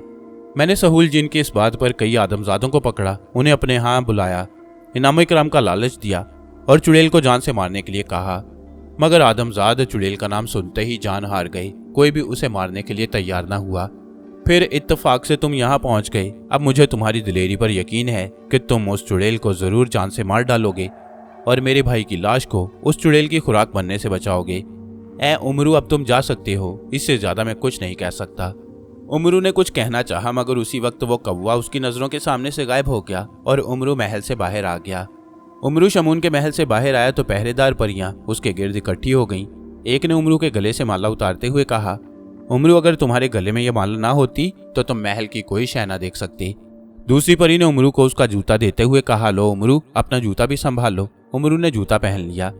इसके बाद परियां उसे लेकर दोबारा महल की पुश्त पर चली गईं और एक कमरे का दरवाजा खोलते हुए बोली, उमरू, इस कमरे के अंदर चले जाओ और नहा धोकर बाहर चले जाना। इस गुस्ल से तुम्हारा जिस्म पहले जैसा हो जाएगा। मरहबा मरहबा। उमरू खुश खुश कमरे में दाखिल हुआ। उसने वहां एक टब देखा, उसमें अजीब रंग का पानी था। उमरू ने अपने दिल में ख्याल किया, यकीनन दरिया की तरह इसका पानी भी बेज़रर और मज़ेदार होगा, मुझे खूब लुत्फ आएगा। ये कहते हुए उमरू ने कपड़ों समेत टब में छलांग लगा दी, मगर उमरू को लुत्फ आने की बजाय तकलीफ महसूस होने लगी। ये पानी नहीं था बल्कि कोई लैसदार शय थी और उमरू को सुइयों की मानंद चुभता हुआ महसूस हो रहा था। आग के दरिया का सारा मजा इस सियाल शय ने किरकिरा कर दिया। पहले तो उमरू ने चाहा कि वो इस टब से निकल भागे, मगर जिस्म की स्याही को खत्म करना जरूरी था, इसलिए तुअन व करहन उसे टब में बैठ जाना पड़ा। उमरू को तकलीफ तो हो रही थी, मगर जल्द ही उसकी तकलीफ रफा हो गई। छत पर से फवारे फूट पड़े। फवारों से ऐसा मजेदार और ठंडा पानी छूट रहा था कि उमरू की सारी तकलीफ जाती रही। चंद मिनटों के अंदर अंदर उमरू का जिस्म साफ हो गया, कालापन जाता रहा। वह बिल्कुल पहले की तरह गंदमी रंग का दिखाई दे रहा था। उमरू नहा धोकर टब से बाहर आ गया। उसने अपने जिस्म पर नजर डाली तो उसे खुश्क पाया। कपड़े भी साफ शफाफ और खुश्क थे। उमरू कमरे से बाहर आ गया तो चारों परियों को अपना मुंतजिर पाया। उनमें से एक ने उमरू की हिम्मत की दाद देते हुए कहा, उमरू, तुम वाकई एक दलेर और बहादुर इंसान हो। तुमने टब वाले पानी की तकलीफ बर्दाश्त करके जुर्रत से काम लिया है। अगर ऐसा ना करते तो तुम्हारा जिस्म कभी साफ ना होता। अब तुम महल के दरवाजे पर पहुंच जाओ। पहले की तरह 2 कासिद जिन तुम्हें नील के दूसरे किनारे पर पहुंचा आएंगे। अल्लाह तुम सबका भला करे नेक परियो। उमरू ये कहते कहते महल के दरवाजे पर जा पहुंचा। वहां उसने जिन्नों को अपना मुंतजिर पाया। उन्होंने उमरू को देखते ही उसे एक एक बाजू से पकड़ा और पहले की मानंद फिजा में उड़ने लगा। चंद लम्हों के अंदर अंदर उन दोनों जिन्नों ने उमरू को साहिल के दूसरे किनारे पर पहुंचा दिया। उमरू ने उन दोनों का शुक्रिया अदा किया और कहा, अपने आका शमून को मेरा सलाम कहना और उससे यह भी कहना कि मुझे अभी तक उमरू ने इतनी बात ही की थी कि उसे कांधे पर कोई शय महसूस हुई। देखा तो वो जंबील थी। उमरू जंबील पाकर बेहद खुश हुआ और जिन्नों से बोला, बस बस अब तुम जाओ। मैं जंबील के बारे में ही तुमसे बात करने वाला था। उमरू के इतना कहने पर दोनों जिन उसी वक्त उमरू की नजरों के सामने से गायब हो गई। उमरू जंबील को देखता भालता शहर की जानिब चल पड़ा। उमरू ने अपने दिल में कहा, शमून ने एक वादा तो पूरा कर दिया, दूसरा वादा कैदी आदमी के बारे में ना जाने कब पूरा होगा। फिर वो खुद ही अपने दिल में बोला, जरूर पूरा करेगा। शमून नेक जिन्नों की नस्ल से ताल्लुक रखता है, वो अपना वादा जरूर पूरा करेगा। यही कुछ सोचता हुआ उमरू शहर में दाखिल हो गया। उमरू शहर के बड़े दरवाजे में पहुंचा तो उसे एक आदमी ये बात चिल्लाते हुए दिखाई दिया, ऐ लोगो, भागो दौड़ो, चलो शमून जिन का महल देखने चलें। लोग उसके इर्द गिर्द इकट्ठे थे और उसका मजाक उड़ा रहे थे, और उससे शमून जिन के महल के बारे में पूछते तो वो उनको मुंह चिढ़ाने लग जाता। लोग उसका मजाक उड़ाते और पत्थर रोड़े मारते। उमरू ने आगे बढ़कर उस आदमी को गौर से देखा तो फौरन पहचान गया, ये वही आदमी था जो उसने शमून के महल में कैद देखा। वाकई शमून के कहने के मुताबिक वो शख्स पागल हो चुका था। वो चिल्लाते हुए पागलों की तरह हरकतें कर रहा था। पहले तो उमरू ने चाहा कि वो आगे बढ़कर उसे बुलाए, मगर फिर उसने बुलाना मुनासिब ख्याल न किया। उस आदमी के जहन में एक ही धुन सवार थी कि किसी तरह शमून का महल दोबारा देखा जाए, मगर इससे बढ़कर वो और कोई बात नहीं कर पाता था। लोग उसका खूब मजाक उड़ा रहे थे। फिर वो शख्स नंगा होकर उठ दौड़ा। तमाम बच्चे जो वहां खड़े थे पत्थर रोड़े उठाकर उसके पीछे मारने को दौड़े। उमरू के देखते ही देखते वो सब उसकी नजरों के सामने से ओझल हो गए। उमरू उसके हाल पर अफसोस करता हुआ आगे बढ़ गया। उमरू उस पागल आदमी के बारे में सोचता हुआ एक तंदूर में दाखिल हुआ। वहां उसने पेट भरकर खाना खाया। इसके बाद वो बाहर निकला तो उसे कैदी हारिस का ख्याल आया, जिसे उसने कैद खाना में जंबील के अंदर बंद किया था और जिसकी दोनों लड़कियां वख्तूम के मकबरे में बंद थी। ना जाने जंबील में वो बूढ़ा आदमी है भी या नहीं, कहीं शमून ने। उमरू इतना ही सोच पाया था कि उसे वसदूम की आवाज सुनाई दी, ऐ उमरू, कोई भी जंबील के कैदी को आज़ादी नहीं दिला सकता तुम्हारे सिवा। किसी को इस बात की इजाज़त नहीं कि वह जंबील में से किसी को आज़ादी दिलाए। याद रखो, जो कोई जंबील में जिस किसी को कैद करेगा वही उसे आज़ादी दिलाएगा। तुम हारिस की फिक्र न करो, वह जंबील में पहले की तरह आज भी बंद है। मुझे तुम्हारी जुबान पर भरोसा है वसदूम। अब तुम मुझे बताओ कि मैं कब्रिस्तान की चुड़ैल को कैसे जेर करूं? क्या वो जंबील में बंद हो सकती है? हो भी सकती है और नहीं भी हो सकती। क्या मतलब? उमरू ने हैरान होते हुए वसदूम से पूछा। आदमखोर चुड़ैल 1 सेकंड में अपने कई रूप बदलने में कुदरत रखती है। अगर तुमने उसे चुड़ैल कहते हुए जंबील में बंद होने को कहा तो वो उसी वक्त कोई परिंदा या दरिंदा बन जाएगी और तुम्हारी बात पूरी ना हो सकेगी। ये एक नई बात हुई, फिर मैं उसे कैसे जेर कर सकूंगा? अगर तुम उसके बालों को काबू में कर लो तो फिर वो आसानी से जंबील में बंद हो जाएगी, मगर इस बात का कोई फायदा नहीं। जब भी तुम उसे रिहा करोगे वो फौरन तुम्हें नुकसान पहुंचाने की कोशिश करेगी। इसलिए बेहतर यही है कि तुम उसके बालों को काबू करते ही उसे आग लगा दो, वो जलकर भस्म हो जाएगी। इसके बाद मुर्दों को कोई नुकसान पहुंचाने वाला नहीं रहेगा। शमून से किया हुआ वादा पूरा हो जाएगा। अच्छा वसदूम, जो खुदा को मंजूर, मैं वही कुछ करने की कोशिश करूंगा जिस तरह तुमने हदायत की है। वसदूम ने उसकी हिम्मत बंधाई और वो कब्रिस्तान की तरफ चल पड़ा। शाम पड़ चुकी थी, हर तरफ अंधेरा फैल रहा था। उमरू इधर उधर देखता हुआ कब्रिस्तान में जा पहुंचा। कब्रिस्तान में पहुंचा तो उसने एक कब्र पर चिराग जलते हुए देखा। उमरू को वसदूम की आवाज सुनाई दी, उमरू, आज की रात चुड़ैल का शिकार यही मुर्दा है जिसकी कब्र पर चिराग जल रहा है। तुम छुप जाओ, अभी चुड़ैल हाजिर हो जाएगी। उमरू वसदूम की हदायत पर एक दरख्त के पीछे छुपकर खड़ा हो गया। थोड़ी देर के बाद उसे घुंघरुओं की आवाज आई। उमरू हैरान होकर इधर उधर तकने लगा। उसे थोड़ी दूर एक लहीमो शहीम और खूबसूरत औरत दिखाई दी। उस औरत ने नफीस और कीमती कपड़े पहन रखे थे, जेवर से पूरी तरह लदी फंदी थी। उमरू से देखकर बड़ा हैरान हुआ और अपने जी में कहने लगा, अगर ये औरत चुड़ैल है तो फिर दुनिया भर की औरतें चुड़ैलें हैं। उमरू इसी सोच में था कि वो औरत उस कब्र के सरहाने जा बैठी जिस पर चिराग जल रहा था। उमरू ने गौर से देखा तो वो औरत कुछ पढ़ रही थी। इतने में चांद निकल आया और पूरे कब्रिस्तान में चांदनी फैल गई। अब हर शय नुमाया तौर पर दिखाई दे रही थी। थोड़ी देर के बाद उस औरत ने फूंक मारकर चिराग बुझा दिया। इसके बाद उसने अपने जिस्म से तमाम जेवर उतार कर अलग रख दिए, फिर अपने बाल भी खोल लिए और इसके साथ ही उठकर खड़ी हो गई और कब्र के गिर्द तवाफ करने में मसरूफ हो गई। उमरू बड़े गौर से उसकी एक एक हरकत देख रहा था। उमरू ने देखा कि उसके पैरों में घुंघरू बदस्तूर बंधे हैं, मगर पहले की तरह अब उनसे आवाज नहीं आ रही। हालांकि वो तेज तेज कदम के साथ कब्र के गिर्द तवाफ कर रही थी। तवाफ करने के बाद साथ साथ वो कुछ पढ़ भी रही थी। फिर वो अचानक कब्र के सरहाने बैठ गई और उसने मजजूबों की तरह अपना सर और गर्दन हिलानी शुरू कर दी। वो काफी देर तक अपनी गर्दन घुमाती रही। चुड़ैल की इस हरकत के साथ ही साथ उसके जिस्म की हालत भी बदलने लगी। सबसे पहले उसका चेहरा बदला, खौफनाक, बदसूरत और बदहैबत चेहरा, लंबे लंबे दो नोकीले दांत, भद्दे होंठ और छोटा सा सर। उमरू गौर से उसका चेहरा देख रहा था। फिर उसका बाकी जिस्म भी बदल गया। नफीस कपड़े गायब हो गए, उनकी जगह जिस्म पर स्याह कपड़े दिखाई देने लगे। फिर उसका सारा जिस्म ही बदसूरत दिखाई देने लगा। सबसे ज्यादा हैरान करने वाली बात उसका पेट था, जो जरूरत से ज्यादा बड़ा दिखाई दे रहा था। उमरू ने चुड़ैल का असली रूप देखा तो अपने आप में सहम कर रह गया। उसकी टांगें लरजने लगी। उमरू ने इससे पहले भी कई बदसूरत और डरावने चेहरे देखे थे, मगर इस चुड़ैल का चेहरा और जिस्म सबसे ज्यादा बदसूरत दिखाई दे रहा था। उमरू को वसदूम की सारी बातें याद थी, मगर वो आगे बढ़ने की अपने आप में हिम्मत नहीं पा रहा था। इतने में एक और डरावनी बात हुई। वो ये कि अचानक कब्र शक हो गई और उसका मुर्दा उठकर बाहर आ गया। वो चुड़ैल के सामने अदब से दो जानू होकर बैठ गया। मुर्दे का चेहरा गायब था, उसकी बजाय बगैर गोश्त के चेहरा और खोपड़ी थी, आंखें बेनूर। उनकी जगह दो बड़े बड़े गड्ढे थे। उमरू को मुर्दे से भी खौफ महसूस होने लगा। फिर चुड़ैल भी रुक गई। उसने अपने दोनों बाजू फिजा में लहराए। लंबे लंबे नोकीले नाखून साफ दिखाई दे रहे थे। फिर उसने अपने दोनों हाथों के लंबे नाखूनों को खंजर की मानंद मुर्दे में घोंप दिए। उमरू को उसी वक्त एक खौफनाक चीख सुनाई दी। ये चीख मुर्दे की थी। उमरू और भी डर गया। फिर उसने देखा कि चुड़ैल मुर्दे के जिस्म से गोश्त नोच कर खा रही है। ये मंजर ऐसा था कि उमरू को कराहत सी महसूस होने लगी। उसका जी मतलाने लगा और वह उसी वक्त कब्रिस्तान से उठ दौड़ा। उमरू कब्रिस्तान से भागकर एक हरे भरे और पुररौनक बाग में जा पहुंचा। बाग में लोग चांदनी रात का लुत्फ उठाने की गर्ज से सैरो तफरी में मसरूफ थे। उनको देखकर उमरू की जान में जान आई। इधर उधर देखता हुआ बाग के एक वीरान गोशे में जा बैठा। इतने में उसे वसदूम की आवाज सुनाई दी। ऐ उमरू, तुमने जिंदगी में पहली बार बुजदिली दिखाई है। तुम्हें कब्रिस्तान से फरार नहीं होना चाहिए था। ये तुमने अच्छा नहीं किया। अगर वो मुर्दा शमून का भाई होता तो फिर बहुत ही बुरा होता।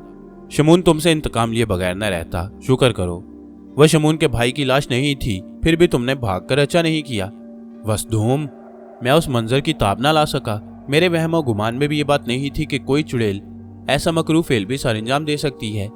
चुड़ैलें तो इससे भी बढ़कर बुरे काम सरंजाम दिया करती हैं, मगर तुम्हें भागना नहीं चाहिए था, बल्कि मेरे समझाने के मुताबिक आगे बढ़कर उस चुड़ैल को काबू में कर लेना चाहिए था। काबू में करने के बाद मैं उसे आग कैसे दिखाता?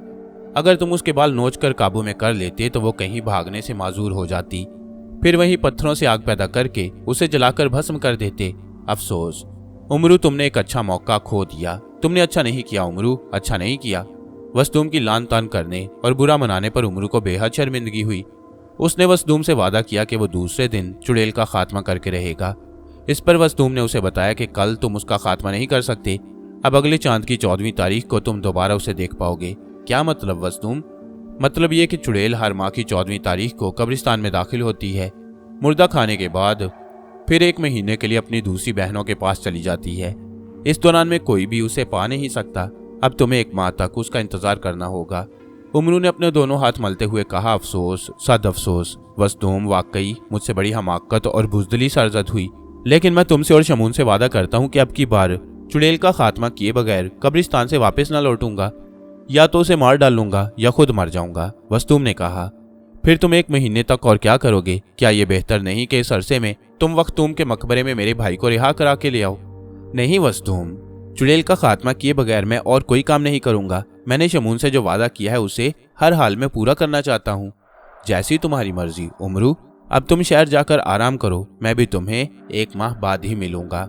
बहुत अच्छा वसदूम, खुदा हाफिज।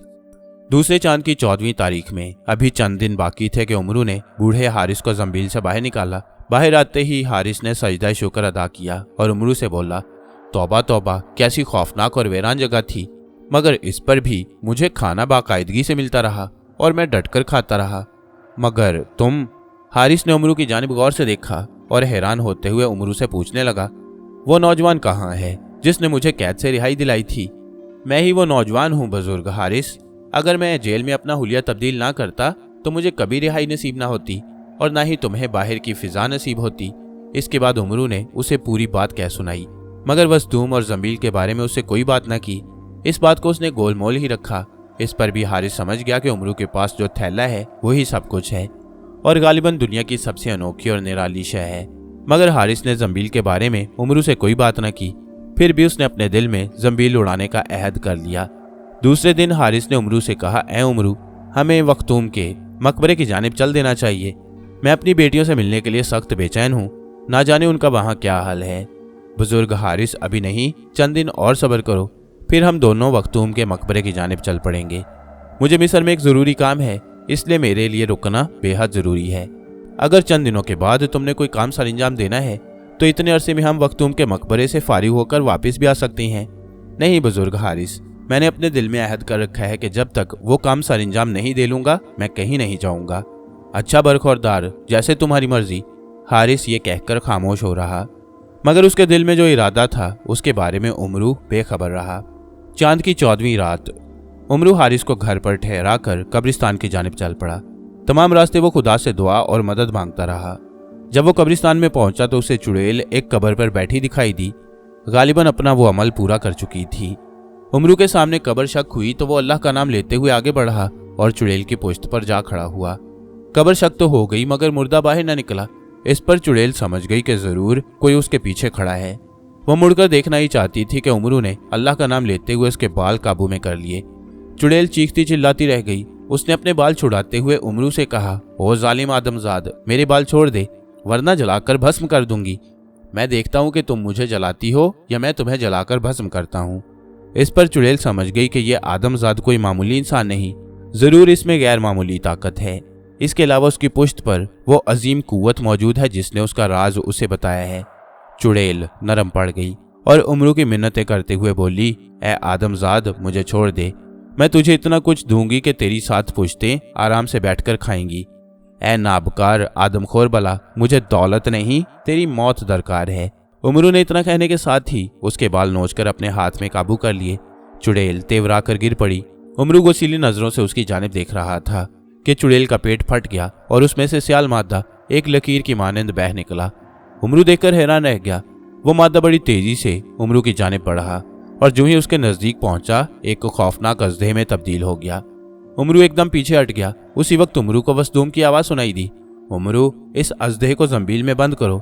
चुड़ैल का ये आखिरी वार है, इसके बाद फौरन इसे आग लगा दो। उमरू ने ऐसा ही किया।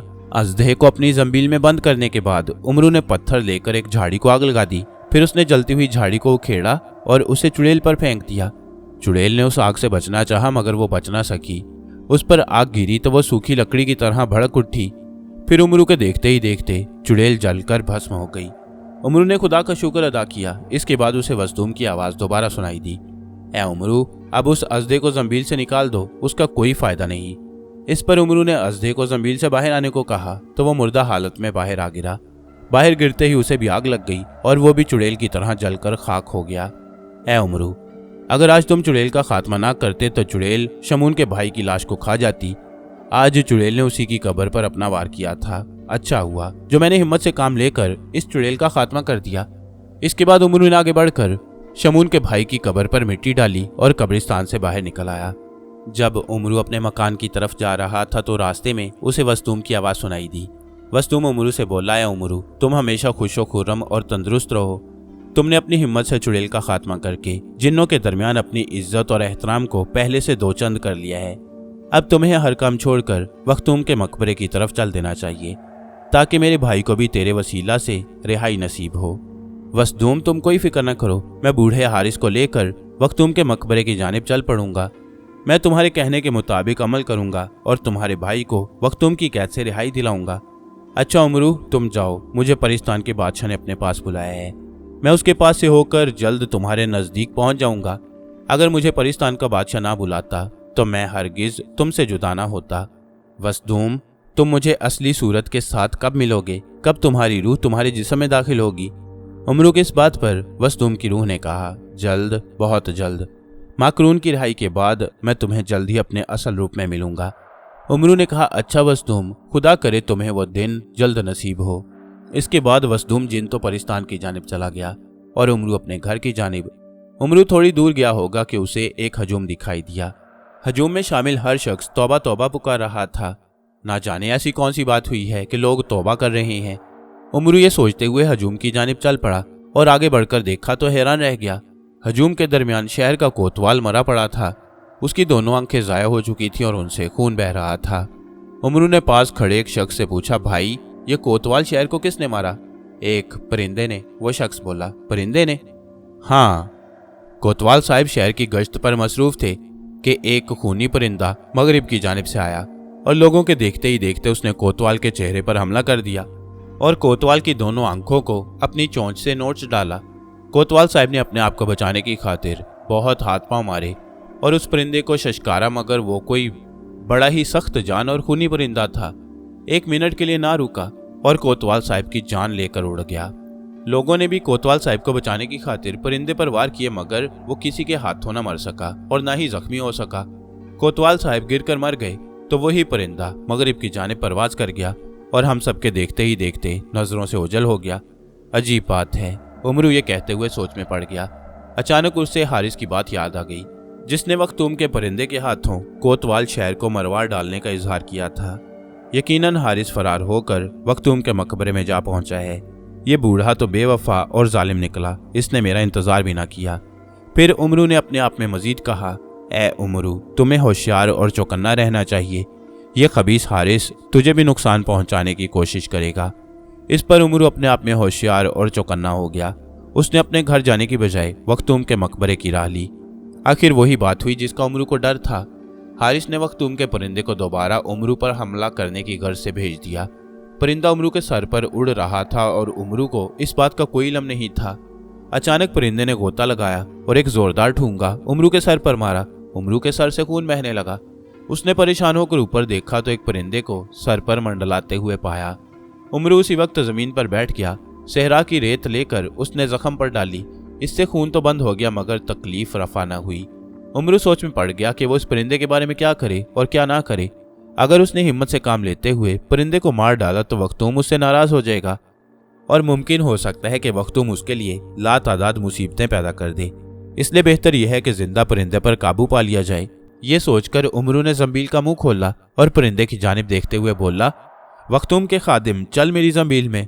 उसी वक्त परिंदे ने गोता लगाया और उमरू की जंबील में जा पड़ा। जो ही उमरू ने परिंदे को जंबील में कैद किया, उसी वक्त तेज आंधी चलनी शुरू हो गई। उमरू बड़ा हरासा हुआ। आंधी ने तूफान की शक्ल इख्तियार कर ली तो उमरू तिनके की मानिंद सहरा में लुढ़खनियां खाने लगा।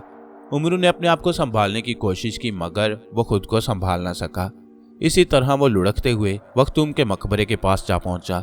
तूफान ने तारीकी की शक्ल इख्तियार कर ली और उमरू को कोई शय दिखाई ना देती थी। अलबत्ता उसे इस बात का एहसास हो चुका था कि वो शाहाने मिस्र में से किसी एक के मकबरे के नज़दीक पहुंच चुका है, लेकिन उसे मखतूम के मकबरे का एहसास ना हो सका।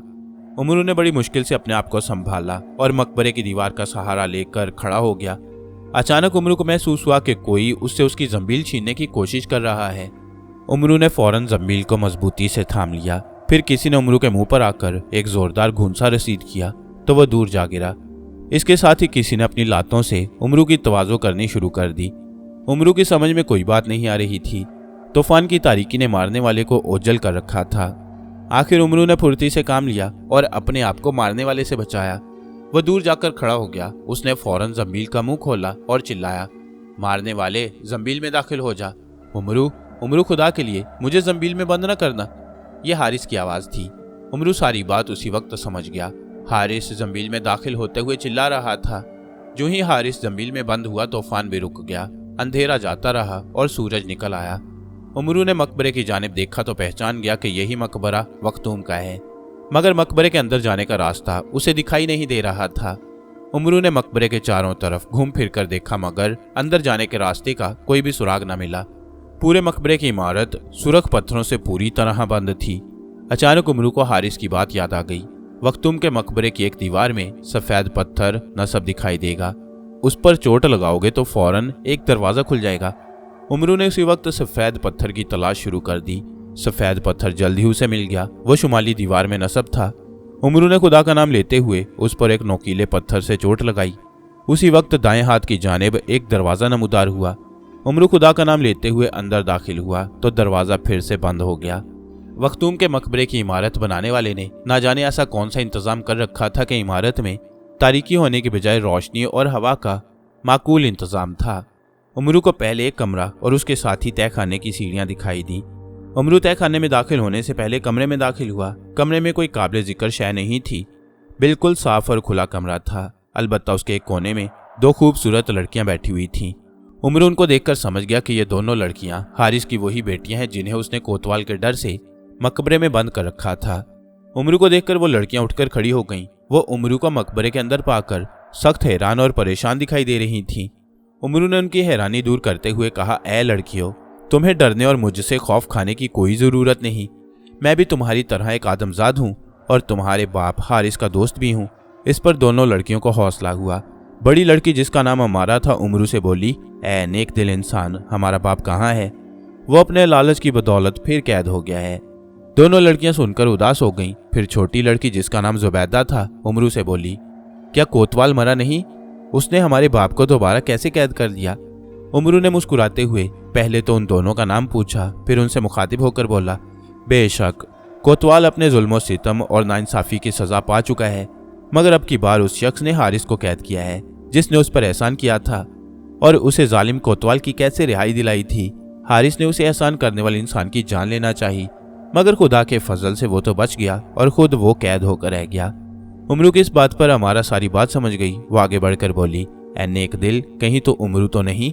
हमारा की इस बात पर उमरू हंस पड़ा और बोला, तुमने मुझे ठीक पहचाना है। मेरा नाम उमरू है और मैं बसरे का रहने वाला हूँ। इस पर हमारा ने हाथ मलते हुए जवाब दिया, बेशक मेरे बाप को अपने लालच की यही सजा मिलनी चाहिए थी। जब उसने मखतूम के कासिद को तुम्हारी जान लेने के लिए भेजा तो मैंने अपने बाप की इस बात पर सख्त मुखालफत की और तुम्हारी जान लेने से मना किया, लेकिन वह तुम्हारी जंबील के दर पे था और हर हाल में उसे हासिल करना चाहता था। अच्छा हुआ उसने एहसान करने वाले के हाथों अपने लालच की सजा पाई। उमरू अमारा की इस बात से बेहद खुश हुआ और उससे बोला, ए अमारा, तू दानिशमंद है, हक और नाहक को खूब पहचानती है। मैं तुम्हारी नेकी के पेशे नज़र हारिस को रिहा कर दूंगा, मगर अभी नहीं। उस वक्त हारिस को रिहा कर दूंगा जब मैं मखतूम के मकबरे से फारिग होकर बाहर निकल जाऊंगा और तुम दोनों को भी यहाँ से ले चलूंगा। उमरू की इस बात पर अमारा और जुबैदा दोनों खुश हो गईं। इसके बाद उमरू ने अमारा से पूछा, अमारा, क्या तू बता सकती है कि मखतूम की लाश कहाँ और किस जगह महफूज पड़ी है? इस कमरे के नीचे जो तय खाना है उसके वस्त में एक चबूतरे पर मखतूम की लाश चित लेटी हुई है। मखतूम शहनशाहों का शहनशाह और नेकोकारों का साथी है, लेकिन जो कोई उससे ज्यादती करता है और उसे नुकसान पहुंचाने की कोशिश करता है, मखतूम उससे खौफनाक इंतकाम लेता है। ए उमरू, तुम मुझसे अच्छी बात करना, उसे नुकसान पहुंचाने की कोशिश न करना। हम एक अरसा से इस मकबरा में बंद हैं। हमें अब तक मर जाना चाहिए था, लेकिन हमने मखतूम के मकबरे की हिफाजत की और इसे साफ सुथरा रखा तो मखतूम ने हमें मरने ना दिया।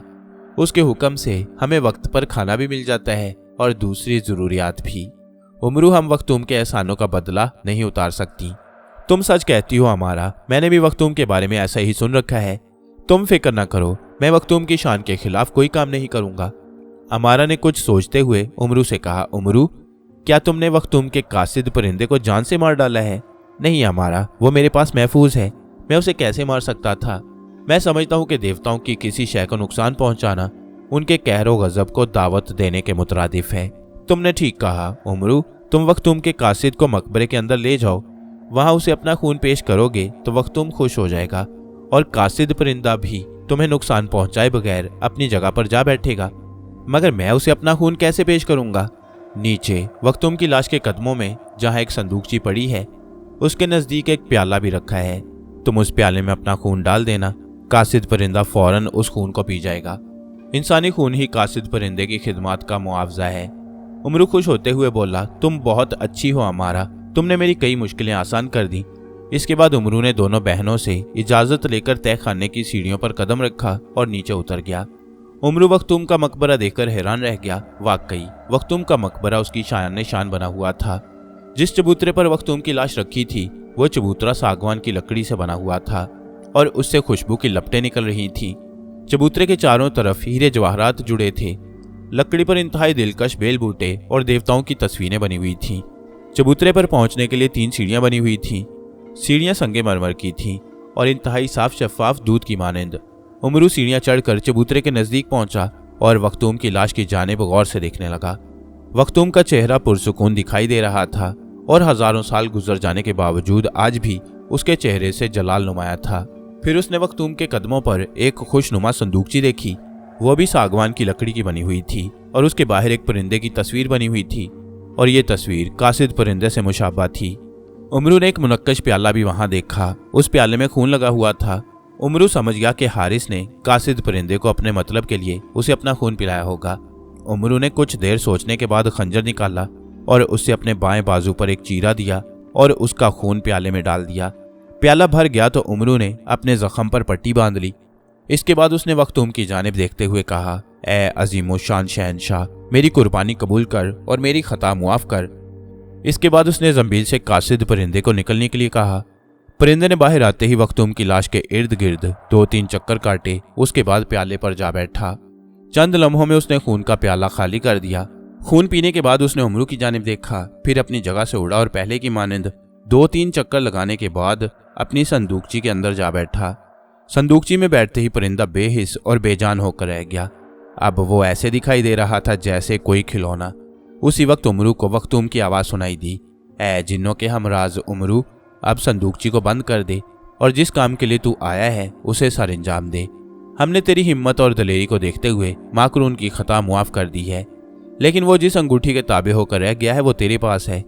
इसलिए तुझे इस बात का इख्तियार है कि तू माकरून को अंगूठी देकर आज़ाद कर दे या उसे हमेशा अपना गुलाम बनाए रखे। इसके बाद उमरू को मखतूम की मजीद कोई बात ना सुनाई दी। उमरू मखतूम की बात सुनकर बेहद खुश हुआ। साथ ही उसे इस बात की खुशी भी हुई कि मखतूम ने माकरून का जुर्म मुआफ कर दिया है। उमरू ने उसी वक्त अंगूठी मखतूम की पेशानी से रगड़ी। अंगूठी के रगड़ खाते ही मकबरे में एक जलजला आ गया। उमरू ने अपने आप को संभालने की कोशिश की मगर संभाल ना सका। उसके सामने हर शय घूम रही थी, हत्ता कि वो चकरा कर गिर पड़ा और बेहोश हो गया। उमरू को होश आया तो वो मखतूम के मकबरे के बाहर जमीन पर पड़ा था। उसके इर्द गिर्द हारिस की दोनों बेटियां और 2 खूबसूरत नौजवान खड़े थे। उमरू उन नौजवानों को देखकर बड़ा खुश हुआ। वो उसी वक्त उठकर खड़ा हो गया। अमारा और जुबैदा से पूछने लगा, ये दोनों नौजवान कौन हैं? अमारा के कुछ कहने से कबल एक नौजवान बोला, ए उमरू, क्या तुमने मुझे नहीं पहचाना? मैं तुम्हारा दोस्त वसदूम हूँ और ये मेरा भाई माकरून जिन्न है, लेकिन तेरा गुलाम है वसदूम। उमरू खुशी से चिल्ला उठा, मगर तुम तो एक जिन हो। नहीं उमरू, हम दोनों परीजाद हैं और परिस्तान के बादशाह की बेटी हैं। किसी बात पर हमारे माँ बाप हम दोनों से नाराज हो गए थे और उन्होंने हम दोनों को परिस्तान से निकाल दिया। हम परिस्तान से निकल आए तो कड़ी आजमाइशों में गिरफ्तार होकर रह गए। हमने जिन्नों के साथ रहना शुरू कर दिया। इसके बाद हमारे साथ जो कुछ बीती वो अपने माँ बाप की नाफरमानी की सजा थी। अब मेरे माँ बाप ने हम दोनों भाइयों की खताएं मुआफ कर दी हैं। अब ये बात तुम्हारे इख्तियार में है कि चाहे मेरे भाई को आज़ाद कर दे या अपना गुलाम बनाए रखे। वसदूम, तुम मुझसे ये तवक्को न रखो कि मैं तुम्हारे भाई को अपना गुलाम बनाए रखूंगा। मेरी तरफ से ये आज़ाद है, लो ये अंगूठी। माकरून ने उसी वक्त आगे बढ़कर उमरू के हाथ से अंगूठी ले ली और उसे निगल लिया। वसदूम उमरू से बोला, उमरू, बेशक तू नेक इंसान है और जो लोग तुम्हें अय्यार समझते और कहते हैं वो खुद गलतकार हैं। वसदूम, लोग मुझे अय्यार मेरी शरारतों पर कहते हैं, वरना और कोई बात नहीं। अब तुम मुझे ये बताओ कि अगर मैं हारिस को आज़ाद कर दूं तो मुझे कोई नुकसान तो नहीं पहुंचेगा? वसदूम बोला, नहीं उमरू, हरगिज़ नहीं। हारिस को अपने किए की काफ़ी सज़ा मिल चुकी है, बल्कि अगर तुम अमारा से शादी कर लो तो ये तुम्हारे हक में बेहद मुफीद और नेक बीवी साबित होगी। वसदूम की इस बात पर उमरू ने उसी वक्त हारिस को जंबील से बाहर निकाला। हारिस जंबील से बाहर आते ही उमरू के कदमों में गिर पड़ा।